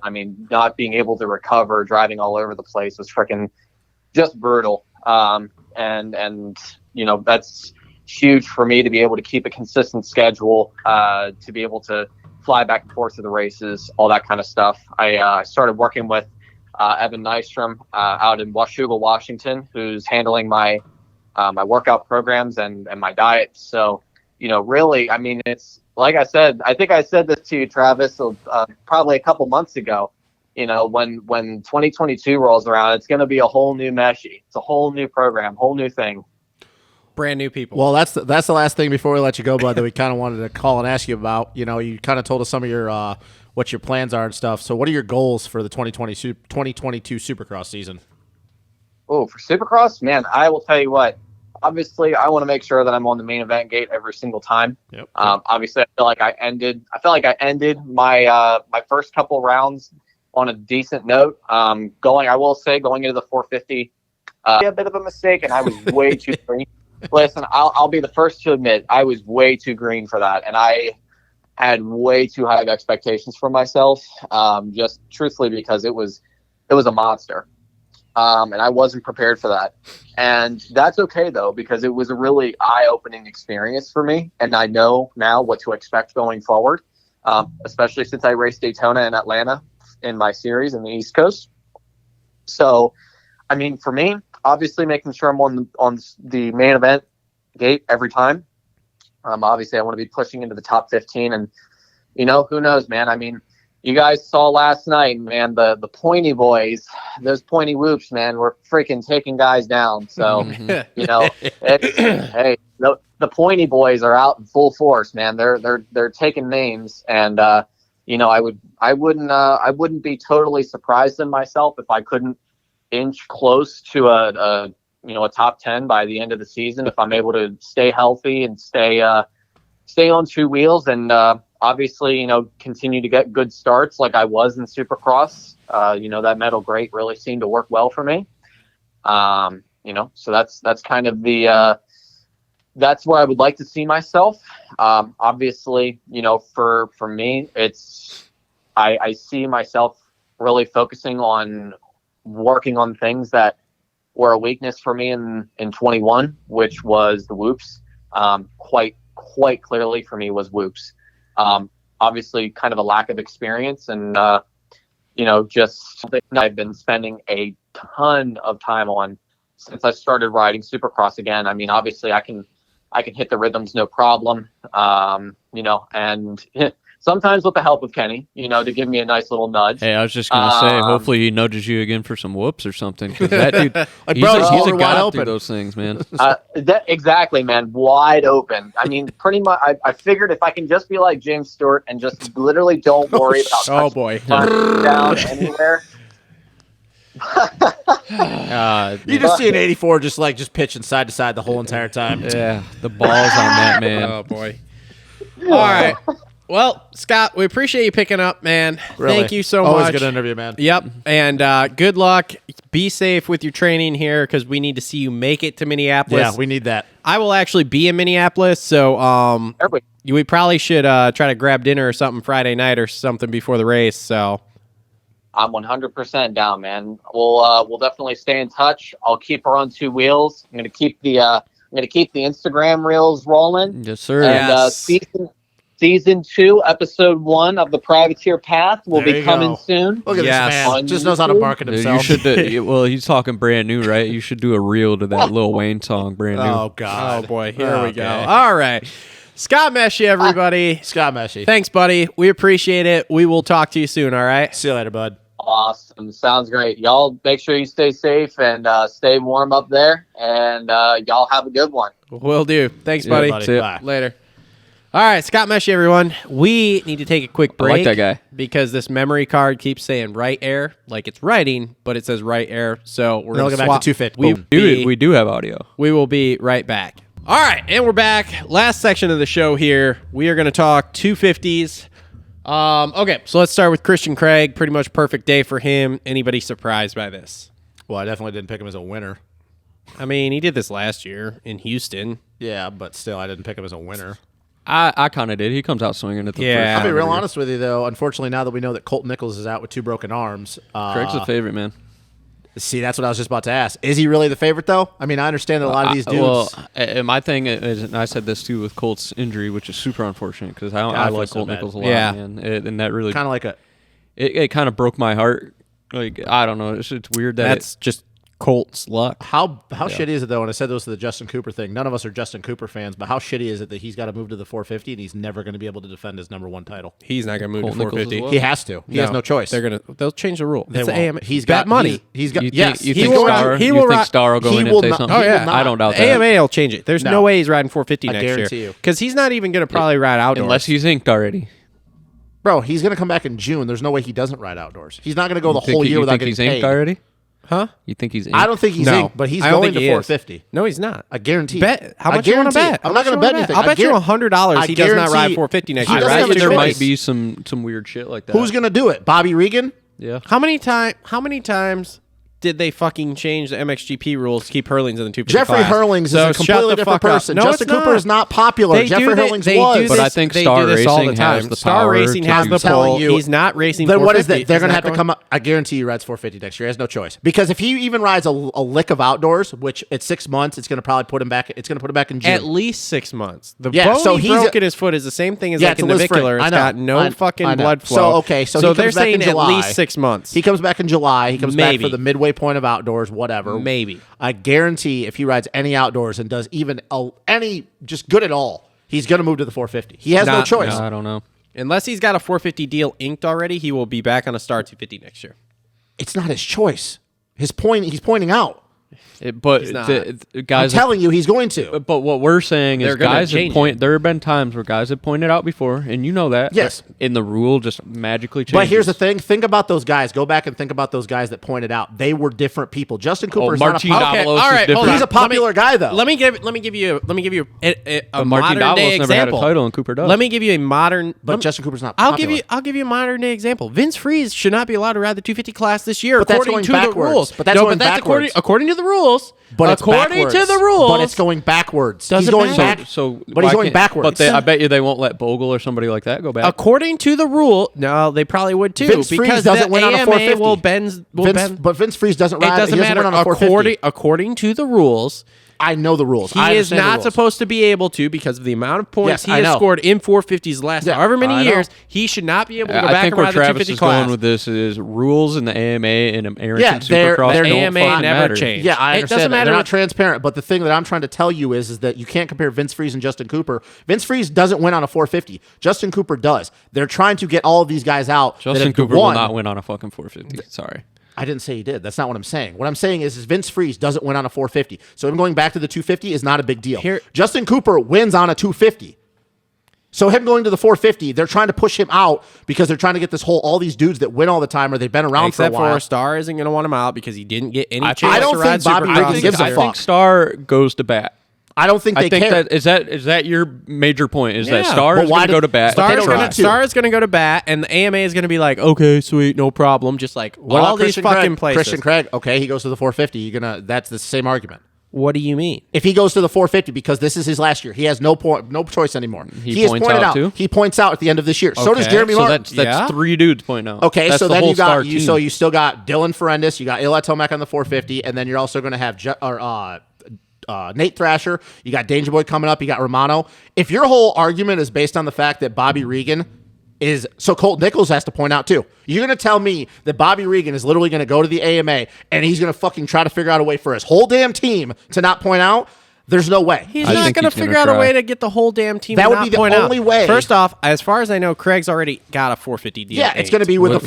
the actual he, 450 Triumph? team. I don't know. No, it's going to be with the Star team. Because him and Brad Hoffman inked a deal for him to be back on the 450 outdoors. And if he does well enough, he gets that 450 spot. Yes, and Craig is begging to go the 450. So is there's Jeremy no Martin. way. There's no way. Yes, exactly. They're not going to stay down. So you So- mean to so tell because me they don't so- want to stay down. So Craig can beg to go to the 450, and that gives Regan a reason to argue for Cooper. So you mean to tell me that Bobby Regan somehow, that it's not just going to look a little bit shady, that his whole because Colt Nichols Do is you in really the same think thing? when does gives a Bobby fuck? Regan give a shit about No, looking Bobby shady? Regan does not give two No, but it's going to be that. you. Oh, I'm not talking about Bobby Regan. Bobby Regan doesn't care.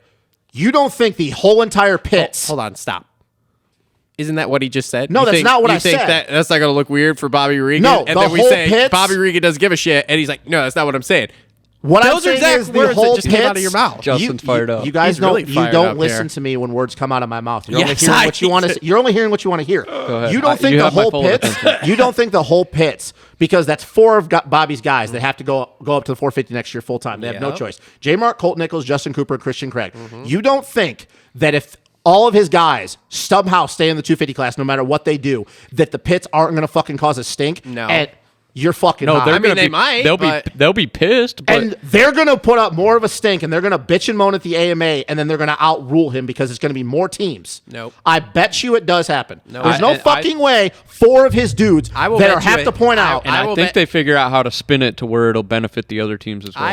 I will bet you Jet $1,000. You have Lawrence. 4 dudes You that think can they win. want Jet Justin- Lawrence to stay down? I will bet you $1,000 Justin Cooper rides 250 Supercross next year. No. I'll bet you $1,000 No. right now. No, it's not going to happen. because you're not Are you gonna convinced say- that the AMA is No, gonna I'm hold their super convinced. I'm fucking just not going to thing. bet No, they're 1,000. not. So you think all 4 dudes are on 250s next year? No, because Craig and J Mart want to move up. They're Colt Nichols. gone. Do you think Colt Nichols is going to want to move J-Mart's up? going to probably ride Triumph. Do you to think be Colt honest with Nichols you. wants to move up? I could see J Mart at I Triumph. think Colt Nichols wants to move up. So you think if his whole but season is fucked up now? Stop. Full stop. I think Colt Nichols does want to move up. But I also think if he misses a full year of 250 and he has another contract for, say, $250K But he doesn't. on his desk from fucking Star because Not they yet. get the rules changed, which is what's going to happen because of Cooper, then I think he rides 250. They go to bat for a rule change, I Yeah, feel like. dude, it's going to happen. You guys are looking at instances from before, and you brought up the Martin Davalos thing. Okay, first off, I say because he was a popular guy, but second, once again, you're talking about Martin Davalos, a guy that didn't win all the time. Justin Cooper and Colt Nichols do win. They're champions now. Did you just say Martin Davalos doesn't win all the time? He didn't win all the How many time. fucking 250 races did Martin Davalos He win? won a lot of heat races. He won a lot of heat races, bro. Not a lot of He mains. didn't win a lot of mains. He didn't win a lot of back mains. him up on Exactly. He didn't win a lot of mains. That guy Colt was- Nichols and That. He Justin did one. Cooper are He squeaked champions. off about a main event win That's a year, why which is you're impressive. looking. but- You're looking at something. You're not thinking about the fact of why AMA is trying to do this. I'm going gonna to clip this, and next year I'm gonna just rub this in your fucking face. I hope so. I hope you because do. I hope I'm not you the do. only one, and I'm not the one who came up with this fact that he's gonna. Dude, they This were just all. Who happened. are you speaking on behalf This of? They just are happened. all over pulp and stuff saying This that it's just- gonna change. It just happened. How are they already over? It literally just happened. There's no broke it- fucking way. He broke his foot like 2 weeks But ago. we just found out what it was. Like what? 3 days ago?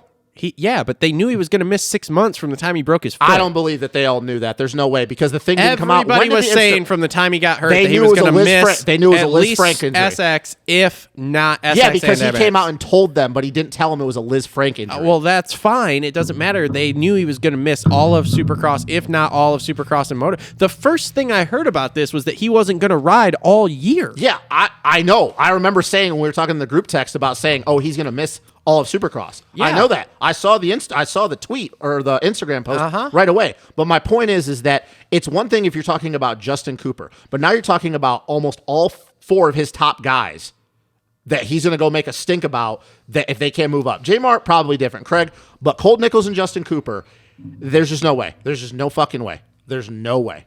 He's going to end up, if he ride, I will say this. I will agree with you if Justin Cooper doesn't ride any outdoors this year and he literally misses the whole season. If he touches an outdoor track this year, he's on a 450 next year.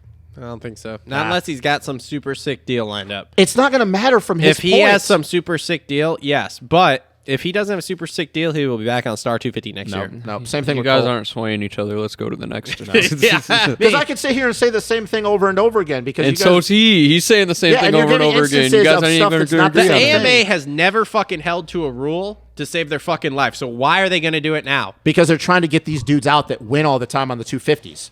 Justin Cooper and Colt Nichols win. The other guys before, they didn't care because they weren't winning. You're talking about two champions. It's a difference. And the Hurlings thing is completely different because Hurlings is the most popular guy in MXGP. And KTM literally has more money than everybody. There's an instance that does kind of back Justin up. Yeah, I know. That's why I say it. Justin Bogle getting a title, and they probably would have liked to have him stay down again, and Yes, they made him exactly. go. Titles matter whether you want to say it does or not. It matters. They made him go.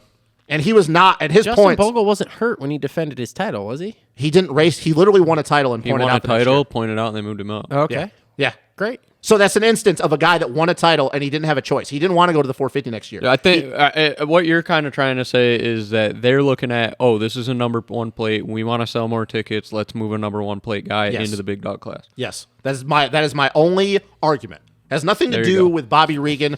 Do I think he can cause enough of a stink? Yes, he has that much pull. But they're champions. The It's a AMA difference. is about as stiff on rules as wet spaghetti. So I hate AMA no as fucking well. way. I hate AMA as well. But to his point, and I didn't even think about that, backs my argument right up. So let me just get this straight. What's the next too. point? So, Yeah, I wanna hear this. So on top of this, No, I was saying, what's the next thing we Bobby could move to? We're Reagan beating a dead horse. is not gonna battle for them because he's got who. No, because he's going to have 450 champions. He's not going to care. So who on Star is gonna win the 250 title for him after this year? He has Hayden Deegan coming up the pipeline. I don't think he gives Hayden two Deegan's fucks. not winning a title. He's first not. Year. He's not We winning can a both title, agree but on he's that. got but he's way going to more. bring an assload of money to him. Okay, great. That's fine. And do you think if he wins a Who couple is- 450 titles, he really gives a shit about that 250? No, he doesn't. Yes, because I don't think he No. gives a fuck if he starts winning there 450 are titles. so this point was brought up, I believe, on Pulp too. There are two teams in the pits that stand a chance of winning every single title in a year. Honda and Yamaha. Honda and Yamaha. Yes. So the 450 So title if he means pushes out all four of those dudes, Hmm? who does he have left on Star that could win a title? If he wins a next 450 year? I think Supercross title? Romano might be able to. Morano's good. If he wins a 450 Supercross, Rookie year? no, not rookie year. Okay. And Levi Kitchen. Everybody he's got ain't. Levi Kitchen's going to look good. Do you too. think if he wins a 450 Supercross title this year and it goes 1-2 450 outdoors, he really gives two shits about that 250 title? He's won Yes. enough of those to clean his fucking garage with. He doesn't Yes. care. Hmm. No. You guys, you argue about the Yamaha Super. doesn't want a 250. 250 If is their they're most winning a 450 popular title, bike ever, if they're and they winning a don't want it. They don't want to sell I it think if with they're the winning, titles. I think if they're winning a 450, What's title, bigger, it doesn't 450 matter. Supercross title or a 250 title? I think they want them all. They do want them all, but if they're going to Think choose of the one, marketing you can So do if you're a team like, manager, would you rather have a 450 and no 250 titles, or a 250 title, I'd and rather have them all, and if I can pull the fucking sway to See, get them, he's- then I'm gonna This fucking fucking pull guy. the sway Anyways, to get let's them. move on I'm- because I'm I over can it. make all the points in the world and I'm not going to change my mind. No, you're not, because he's gonna race 250. and all the next points year. he But good makes try. isn't going to change your mind. No, This is the always what difference- happens. The You difference guys is are- I'm listening to him. dude. If there's a Great Wall of China in the middle, both of you guys are just banging your heads against it over There and just over is again. no way Justin Cooper misses an entire Supercross season like this, and Colt Nichols too, because now after what happened, like before I was gonna say no, everyone will move except for Cooper, but now it's gonna be I'm not convinced that Nichols, especially if he doesn't come back and race anymore. But again, how bad are those broken arms? Like, they're will not he- going to have room to have all those dudes if they're going to sign Levi Kitchen and then sign Nate Thrasher again and sign Christian Craig and then having Hayden Deegan and Romano. One of those guys is going out whether they like it or not. That's my point. They don't have a choice. Deegan's not moving to pro. you Deegan's forgot not going LeBlanc. pro next year though. Deegan's moving to A class after Loretta's. You forgot LeBlanc, dude. And I forgot about Matt. Well, Matt, I hate to But say this. he won't go until outdoors. So. I guarantee you, whether his dad says it or not different, that if he kills it, and I don't think he's going to, he kills it this year in amateur class, wins a bunch of B titles, goes to A, and then wins right away, they're pro next year in A. I They're bet pro you he next does. year. He shows up at a couple nationals and gets Yep. his feet wet, and then goes back to Loretta's A class deal. But do I think Deegan's going to win? No, I've been completely honest with everybody. I think Deegan's going to be an absolute bust. Can we talk about Really? though? I do think. Yeah. You don't think really? In the pros, I think he's going to be a bust. Yeah, Supercross he does look a little. Kitchen said he's legit. Who said this? Kitchen. when the Paul said that Deegan's legit. yeah, and he Kitchen also wants to be in the vlogs. he also went outdoors and got his ass handed to him when it actually mattered. Who? Deegan Deegan? and Minios. Oh. He was out front when he wanted though. That was in the 450 class though. He won the 450 title. No disrespect to the 450B title, but it's not But the same thing. 250B is always more stacked. Exactly. Look, do I think the kid's going to bring a lot of hype and a lot of money to start? Yes, nobody can argue that. It's going to bring a lot to the sport. But I'm not on board Yeah. with this kid's going to win a lot. Like, I'll be honest with you, I don't think he'll even sniff a top 10 when he goes pro. Listen, I don't know. Can we talk about the race? Yeah, I know. Anyways, Well, we back to can. Christian Craig. Back to Christian Craig. That no. was, I mean, My point was I don't know if it makes him a favorite, though, man. Christian Craig? I just don't. Oh, that's where all of that stemmed off? Yes, it did. Holy shit. Dude, it was like a fucking, it was a domino, and then my mind went this way, and then mine went that way. Holy okay, shit, so boys. I think there's three. I think there's three favorites in this West Coast class, and I Oh think my it's God. I think it's Craig, brain works. Craig Lawrence, and Shimoda. Even though Shimoda had a bad night Mike last Mosman. night, Mike Mosman pulled a Mike Mosman. Yeah, but he still came back to six. He's I super want to fast. put him in there, but man, again, last night was just another Mosman night. it was The pretty thing much- that scares me, though, is that those three dudes, and honestly, like, of those three dudes, dude, it Who do you hates me. pick, It though? pains me to say it. Craig's the best guy. he is, but once again, though, like, you almost have to go to Shimoda by default because you know he's going to be more consistent than all three of them. I go And that's Hunter even Lawrence coming- by you know, default. You know, I'm a Hunter Lawrence guy. I like Shimoda, and as much as I hate to say it, I do like Christian Craig. But it's like, dude, if those are going to be your three, I was most impressed with Hunter last night. I go though. Hunter Lawrence, Yeah. dude. After how shitty he looked on press day. And the way he rode came- last I was gonna season. say he came through the pack last night. Like he did not get a good start, and he came and through. he about pulled second off. He did. Like, if he really wanted to, he could have cleaned out Hammaker. I think it's which gonna I wish come- he would have, because then that'd have made me look awesome. I think it's 'cause he gonna- won a podium. Oh my God. I think it's and gonna I could've come down really to- rubbed your dick in it. Weird, dude. Been like, Lube on it hey, at least? What? huh? You gonna lube it up? Yeah, you're going to take me out No. to dinner first, bro? No, Please. no. I'm you're gonna talking give me like some sandpaper chicken? rubbing in it Oh. because Screaming because seagull. we're gonna talk Thrasher here soon. So That's fine. I don't know, man. I almost think that I have to believe it's going to come down to Hunter and Joe. I just don't think. you think we're- Craig's gonna pull a Craig? I mean, he did last year. Yeah, I know. Like, we were super high on him after the first round, and even the second round when he got what? Didn't he get second? Yeah. I was something out like when that. he had that obnoxious ass blinking light, dude. I was like, what the fuck is this? I don't know, man. Yeah, I don't know if Craig can hold it together. Too many and he times. has to. This is his year. He either has to do it or he's never gonna have. He's a going to shit or title. get off the pot. He's Yeah. focused, but dude, I always go back to. You know what I always go back to? He's got a lot of off track distraction. He does. Yeah. Well, now he's got a third kid. I didn't even realize yeah. that. It's already. It had more Instagram followers than our page before the day it was conceived. Actually. That thing was Yeah. still in the stomach, and it was just, what? What's the kid's name? Yeah, Yeah. like there was an ultrasound of it, and it had more followers. Yeah, I than us, know. yeah. I know. So So let's go.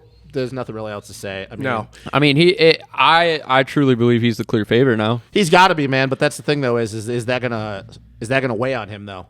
I think Colt Nichols was a chink in his armor, and with him out, that's a little more of a confidence boost. Oh, let's for be him. real. He doesn't have to deal with that pressure at the truck. We all know Colt was gonna win that title. Yeah. Like, I would have. I don't care that being the first round or not. Even if Colt wouldn't have won it, Colt was gonna win that title. Yeah. There's no way he wasn't going Colt to. 45. Colt I like 45 That. and God, two he better get the zigzags. merch I hope going. that's a national number, dude. That I got is. ideas No, that for is. this, dude. I Yeah, need to find I like a it. good graphic designer. Yeah. And of all people, it had to have been Colt Nichols. Yeah. You got a good graphic designer? Nah, not really. Well, I guess Isaac. Maybe we could hit him up and see. I'm gonna give him an idea, see if he can do it. All right. I just feel really bad for him, man. That sucks. Two broken Yeah. arms. Okay. Vince Freeze, 2 hole shots, leads laps. I That expected was- exactly what I We talked expected. about it. It to me it was unexpected. The good start, yes, but running up front as long as he did, that was kind of unexpected. expected And he had that. pace. Like I expected that. He was not. He was not slow. Like he wasn't holding Triple Craig crowns? up all the time. Triple crowns. He might Yeah, win yeah, it. he might win yeah. some triple crowns, He bro. might podium, Yeah. dude. And did you? And they. And I hate to give the broadcast any credit on this. I can't remember if it was Ricky or Lee Diffie, but they made a comment about when Christian was trying to run it in on him a little bit. Yeah. And Ricky says, "Oh, you might want to be careful because they give it back to you." Dude, you could tell after the first time Christian tried running it in on him, the next corner he was like, "I don't know if I want to do that." You could tell with his body language, he's like, "No, I'm gonna go high." So on his post race interview, he actually said that he had gone up to Freeze and been like, "Hey, man, if I'm trying to get by you, like, let's not do anything stupid. Just latch on to me and let's go." And then he's like, and then I got by him, and he didn't really pull any dumb shit. And I was like, all right, let's go. Yeah, he better keep that same energy up because I guarantee if it happens again, it ain't Hey gonna man, be that nice. that's I like that though. Like you tell the dude like, Yeah. hey, this is what I think, and if Freeze could said, "Fuck you, kiss my ass" or whatever. Yeah. But Well, Christian wasn't making a lot of dude. He was running it in deep. That was. In the I've heat never races? seen him ride like that. Yeah. I liked it though. I liked it. No, I do like it. I like when these guys be aggressive, but I'm sitting there going, in the heat, why? Why in the heat race? And then Like he every saws 90, out- just and saw Hunter it. Lawrence wasn't the guy to put the front wheel on. Oh yeah, I think Hunter's gonna pay him back a little bit. on that Hunter one. will get him back. Hunter ain't gonna fuck with that shit. Yeah, Hunter doesn't. I think he is another like smiley face assassin. After last night, I'm After like, the Fortner ooh, deal, all that, yeah. yeah. The podium thing though was the best thing. Yeah, Daniel Blair. Yeah, your brother thought you were a podium guy. Thanks, Jet. And then just walks off like, what? Well, the funny thing is like in the press conference, somebody else brought up Jet or something, and Craig goes, "Can we go like one press conference where we don't talk about Jet?" And Craig really said that? and he's like, "I'm just kidding, like I'm cool with him." And I'm thinking, man, dude, these guys are starting to get annoyed already because of the Jet hype. Like, It is Well, kind of I mean, annoying. to be honest with you, like it, and I know you're gonna probably disagree with it. It's valid though. Like there is a ton of Jet talk. Like when he said it, I didn't think it was necessarily an off bait or I don't think it's rude. It's Yeah. just them probably being like, dude, he couldn't even make it through the off season. He podiums a race and they bring up Jet. Yeah, He like- couldn't even make it. Like I'm looking at it from probably their perspective. They're probably thinking, dude, he couldn't even make it through the off season. He's not here. Why are we talking about? He doesn't have a Supercross title. Like why? He's not racing. Why are we talking about him? Yeah. Like I get it. Trust me, I do. I understand it. But these dudes, and that's the thing too. We're going to the East Coast now, and so what? If Cooper's not there, that leaves J. Martin, Faulkner, and and RJ. 3 dudes that probably at this point are going to be sick and tired of hearing Jets. They're going to be sick of looking at him by the time we get to East Coast. Well, you know what? Then they all should build up their rep as good as Jet has his. No, I don't disagree with that, but I think that they're probably getting to the point they're like, dude, Myrtle's half the battle, dude. Yeah, When Shimoda Myrtle's gets is. off the contractual obligations of pro circuit, Joe Shimoda's going to be oh yeah, because Myrtle has a lot of room to work with that Honda situation, whereas Shimoda's kind of in a tight, confined Yeah. contract. I think. Yeah. yeah. Now if Joe Shimoda was on that Honda or something, Joe Shimoda would be pulling some. Well, and he's got punches. Hymus, so he's going to work that kid's career pretty great before it even starts. Yeah, it'll be interesting to see. He's got Chance Hymus as well. That'll be interesting Honda. to see Yeah, where yeah. we But go. what I'm saying is, he got him. He's going to build that where kid's he goes career up. with Chance there. So Yeah. Okay. So next up, well, let's talk about Joe Shimoda. So he hits the gate there on the start. Did you all see Craig though? Flinched. Move? Yeah. But I heard too. Who almost took him out right out like 2 feet out of the gate. Oh, I don't know. It was Thrasher. He got sketchy. Was it Thrasher? Oh, damn it! That backs up your point a little bit with that shitty start. That was. with What? Thrasher. Thrasher hit the gate. Oh, he did. Yeah. He did. But So I that heard. But backs I up heard the it. point. Yeah. I heard it flinched a bunch, and they held it really long. Is what a couple people said. So. Yeah. But yeah, no, Shimoda went like right when he finally, or actually went around No, the gate. The gate- Thrasher went out and about like hit him. Yeah, but that was because when Shimoda hit the gate, he then pulled back, but the gate still didn't go down, and then he went right and went around the gate, and then when he did that, I think he like slid on the things on the front grate. of the gate, Yeah. and then fucking almost hit Thrasher there. Yeah, so It was either that or the other way around, one of the two. but he came back to 7th. So not terrible because he was last coming any- around that first corner. If anybody's going to Thrasher was even further behind him. Yeah. What place was he in? dude, he was way back. Well, what place was he in before he got tangled up? He was passed for 10th with Derek Kelly. Yeah, he was passed for 10th. Come on. He don't Come want on, to give me what? credit about That's anything. 2 spots behind Shimoda. He don't want to give me credit Coming about through the anything, pack. bro. He don't want to give me he credit was about anything. passing for 10th. Yep. He ended up finishing 12th. Because Derek Kelly Because slid down Derek front. Kelly like, crashed. okay, great. Just like I said, if he got good So starts, he is taking the win on that because Derek Kelly got Derek slid Kelly. I'm gonna- out. Are you I'm going to gonna buy ta- Derek Kelly lunch? I'm gonna Yeah. I'm gonna take the win on that next weekend too, and the following weekend. So and he would have been 9th or 10th had he not gotten caught up probably with squirted out probably Derek Kelly. Probably. Exactly. Yeah, he probably would've got 8th or 9th. or 7 or 8 weekends out of this series. So, all right, I'm all gonna right, take the win so on the can we talk Thrasher about thing. Can we talk about Seth Hammaker then? How about that? Were you how wrong were Great you on that one? He got about that he heat had race, a- too? He had a good day. Yeah, so you're wrong about that because you said, "Oh, I don't even know if he's going to get in the top 10." Okay, great. So he had one race. So next weekend when he's 15th, and Did you not listen to Cole when It's he literally schooled us? impossible for Seth Hammaker to finish 15th. Did you not listen when Cole even schooled me talking about his finishes, like how good how many times he was in the top 5 last year? Yeah. Yeah. So, like, where do you think this 15th is going to... This isn't outdoors, dude. Like, the EBV thing is not a... This ain't EBV. This ain't EBV, bro. He's fine. We'll see. It's So A1. second place... You want me to put a whole bunch of stock into A1? To Because Seth we always Hammaker? talk about not putting stock not in putting a lot of A1. stock in. To Seth Hammaker, a guy that's never raced A1 in his second year, yes, I'm putting a lot of stock in that Okay. second. Christian Craig Fair getting enough. first, we could all have called that. Joe Schmoda, if he'd have won it, big deal. Colt Nichols would have won it. But Seth Hammaker, a dude that's never been to A1, yes, getting second is a big deal. Anybody knows how big his nose is? I don't know. I just like. Yeah, he was pretty toucan Sammy. Yeah, that was a big ass nose. No, second place, man. Rode good. Proved my point. He held tough at the end with pressure. Yep. So He did. No, he looked good. I really wish Hunter would have taken him out just so it would have proved my point. He would have He got about closer yeeted to himself 10. casing that triple. Oh yeah, he did, fucked himself up, bro. Well, he even said he was like, I actually thought I was gonna double, and I Yeah. mistimed it and Tripled it, and I yeah. didn't think I was gonna triple it. Yeah, he smashed his chest on the handlebars, knocked the wind out of himself. That's why he looked a little flustered there. But no, I mean, that was a good ride for him. That was impressive. I did not see him doing that. Yep. So, okay, cool. Ah. Now we'll see. Now progress. we'll see where we go from here. I And wish see, you'd with- swallow your pride more often. Huh? Yeah, it looks good on you. I should do what? Swallowing your pride looks more pretty good often. on you. Oh, looks yeah, good. no thanks. It's a good look for you. It is. It is. Hey, Especially with- I will go to Thrasher at 12th, and I will go to Dylan Ferranda's terrible start and a shitty finish. and So, once again, 2 out of circumstances two. out I of mean, there. I guess you can't knock them down. 1 out of 3, we're good. Yeah, I know, I would say mean, two, it's two, right out, there. 2 out of 3 ain't bad, all Yeah, right? I mean, it's all right. Being right 2 out of 3 yeah, times. but I was right on a couple things, and under circumstances they didn't. So I actually whatever. Anyway. Yeah. It's fine. It's fine. Cool. Next week, I will be right on probably 2 out of 3 again. How do you- So how I do you will take figure? the 66% How do win you- every single How do you week. figure? The only thing you're probably going to be, the only person out of those 3 that you're probably going to be right on a consistent basis is Thrasher. That's your best chance. Because being right about Frenchie and Hammaker doing bad, it's not going to happen. Because Hammaker already proved you wrong in the first round of the year. One round. Okay. Did anything We got cool 8 happen more. in that 250 man, or was it kind of I boring until mean, the end? I don't know. Like, Oh, can we talk about that kind of a battle though? Can we talk about Marchbanks? yeah, that was another person you said Hammaker wasn't going to beat, and he did. What about him? Marchbanks. He looked pretty good.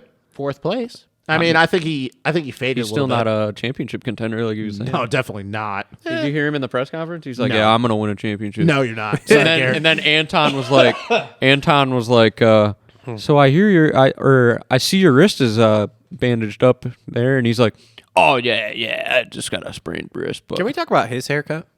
no, he's a man. I don't think I like Garrett Marchbanks.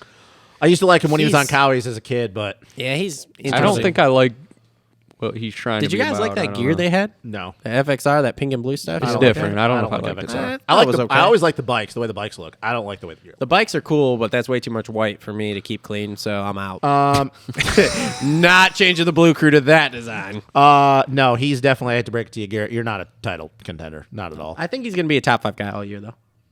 Well, if you want to go back to the fact of Schmoda and Mosman, I don't know if I agree with that. Well, Mosman's going to do Mosman things as we saw. Yeah, but if Mosman stays on 2 wheels every time, he beats Garrett Marchbanks. Which I understand the point of staying on 2 wheels all the time. But at some point, Squirrel finds a nut. He's going to stay on 2 wheels, and he's probably equal and opposite reactions here. So if he stays on 2 wheels, maybe Craig doesn't. If he stays on 2 wheels, maybe Hammaker doesn't. This guy. See, he's got to do it. He's got whatever. Anyways, I was right. So that was a cool little battle. Those 3 guys there for a minute. Yeah, that was all right. I was Yeah. wondering if there was going to be some Marchbanks on PC Crime for a second. Nah, not really. Yeah, I think that he kind of is not. I don't see him doing. I that too many really times. want to know what the deal was there. Probably just pissed off.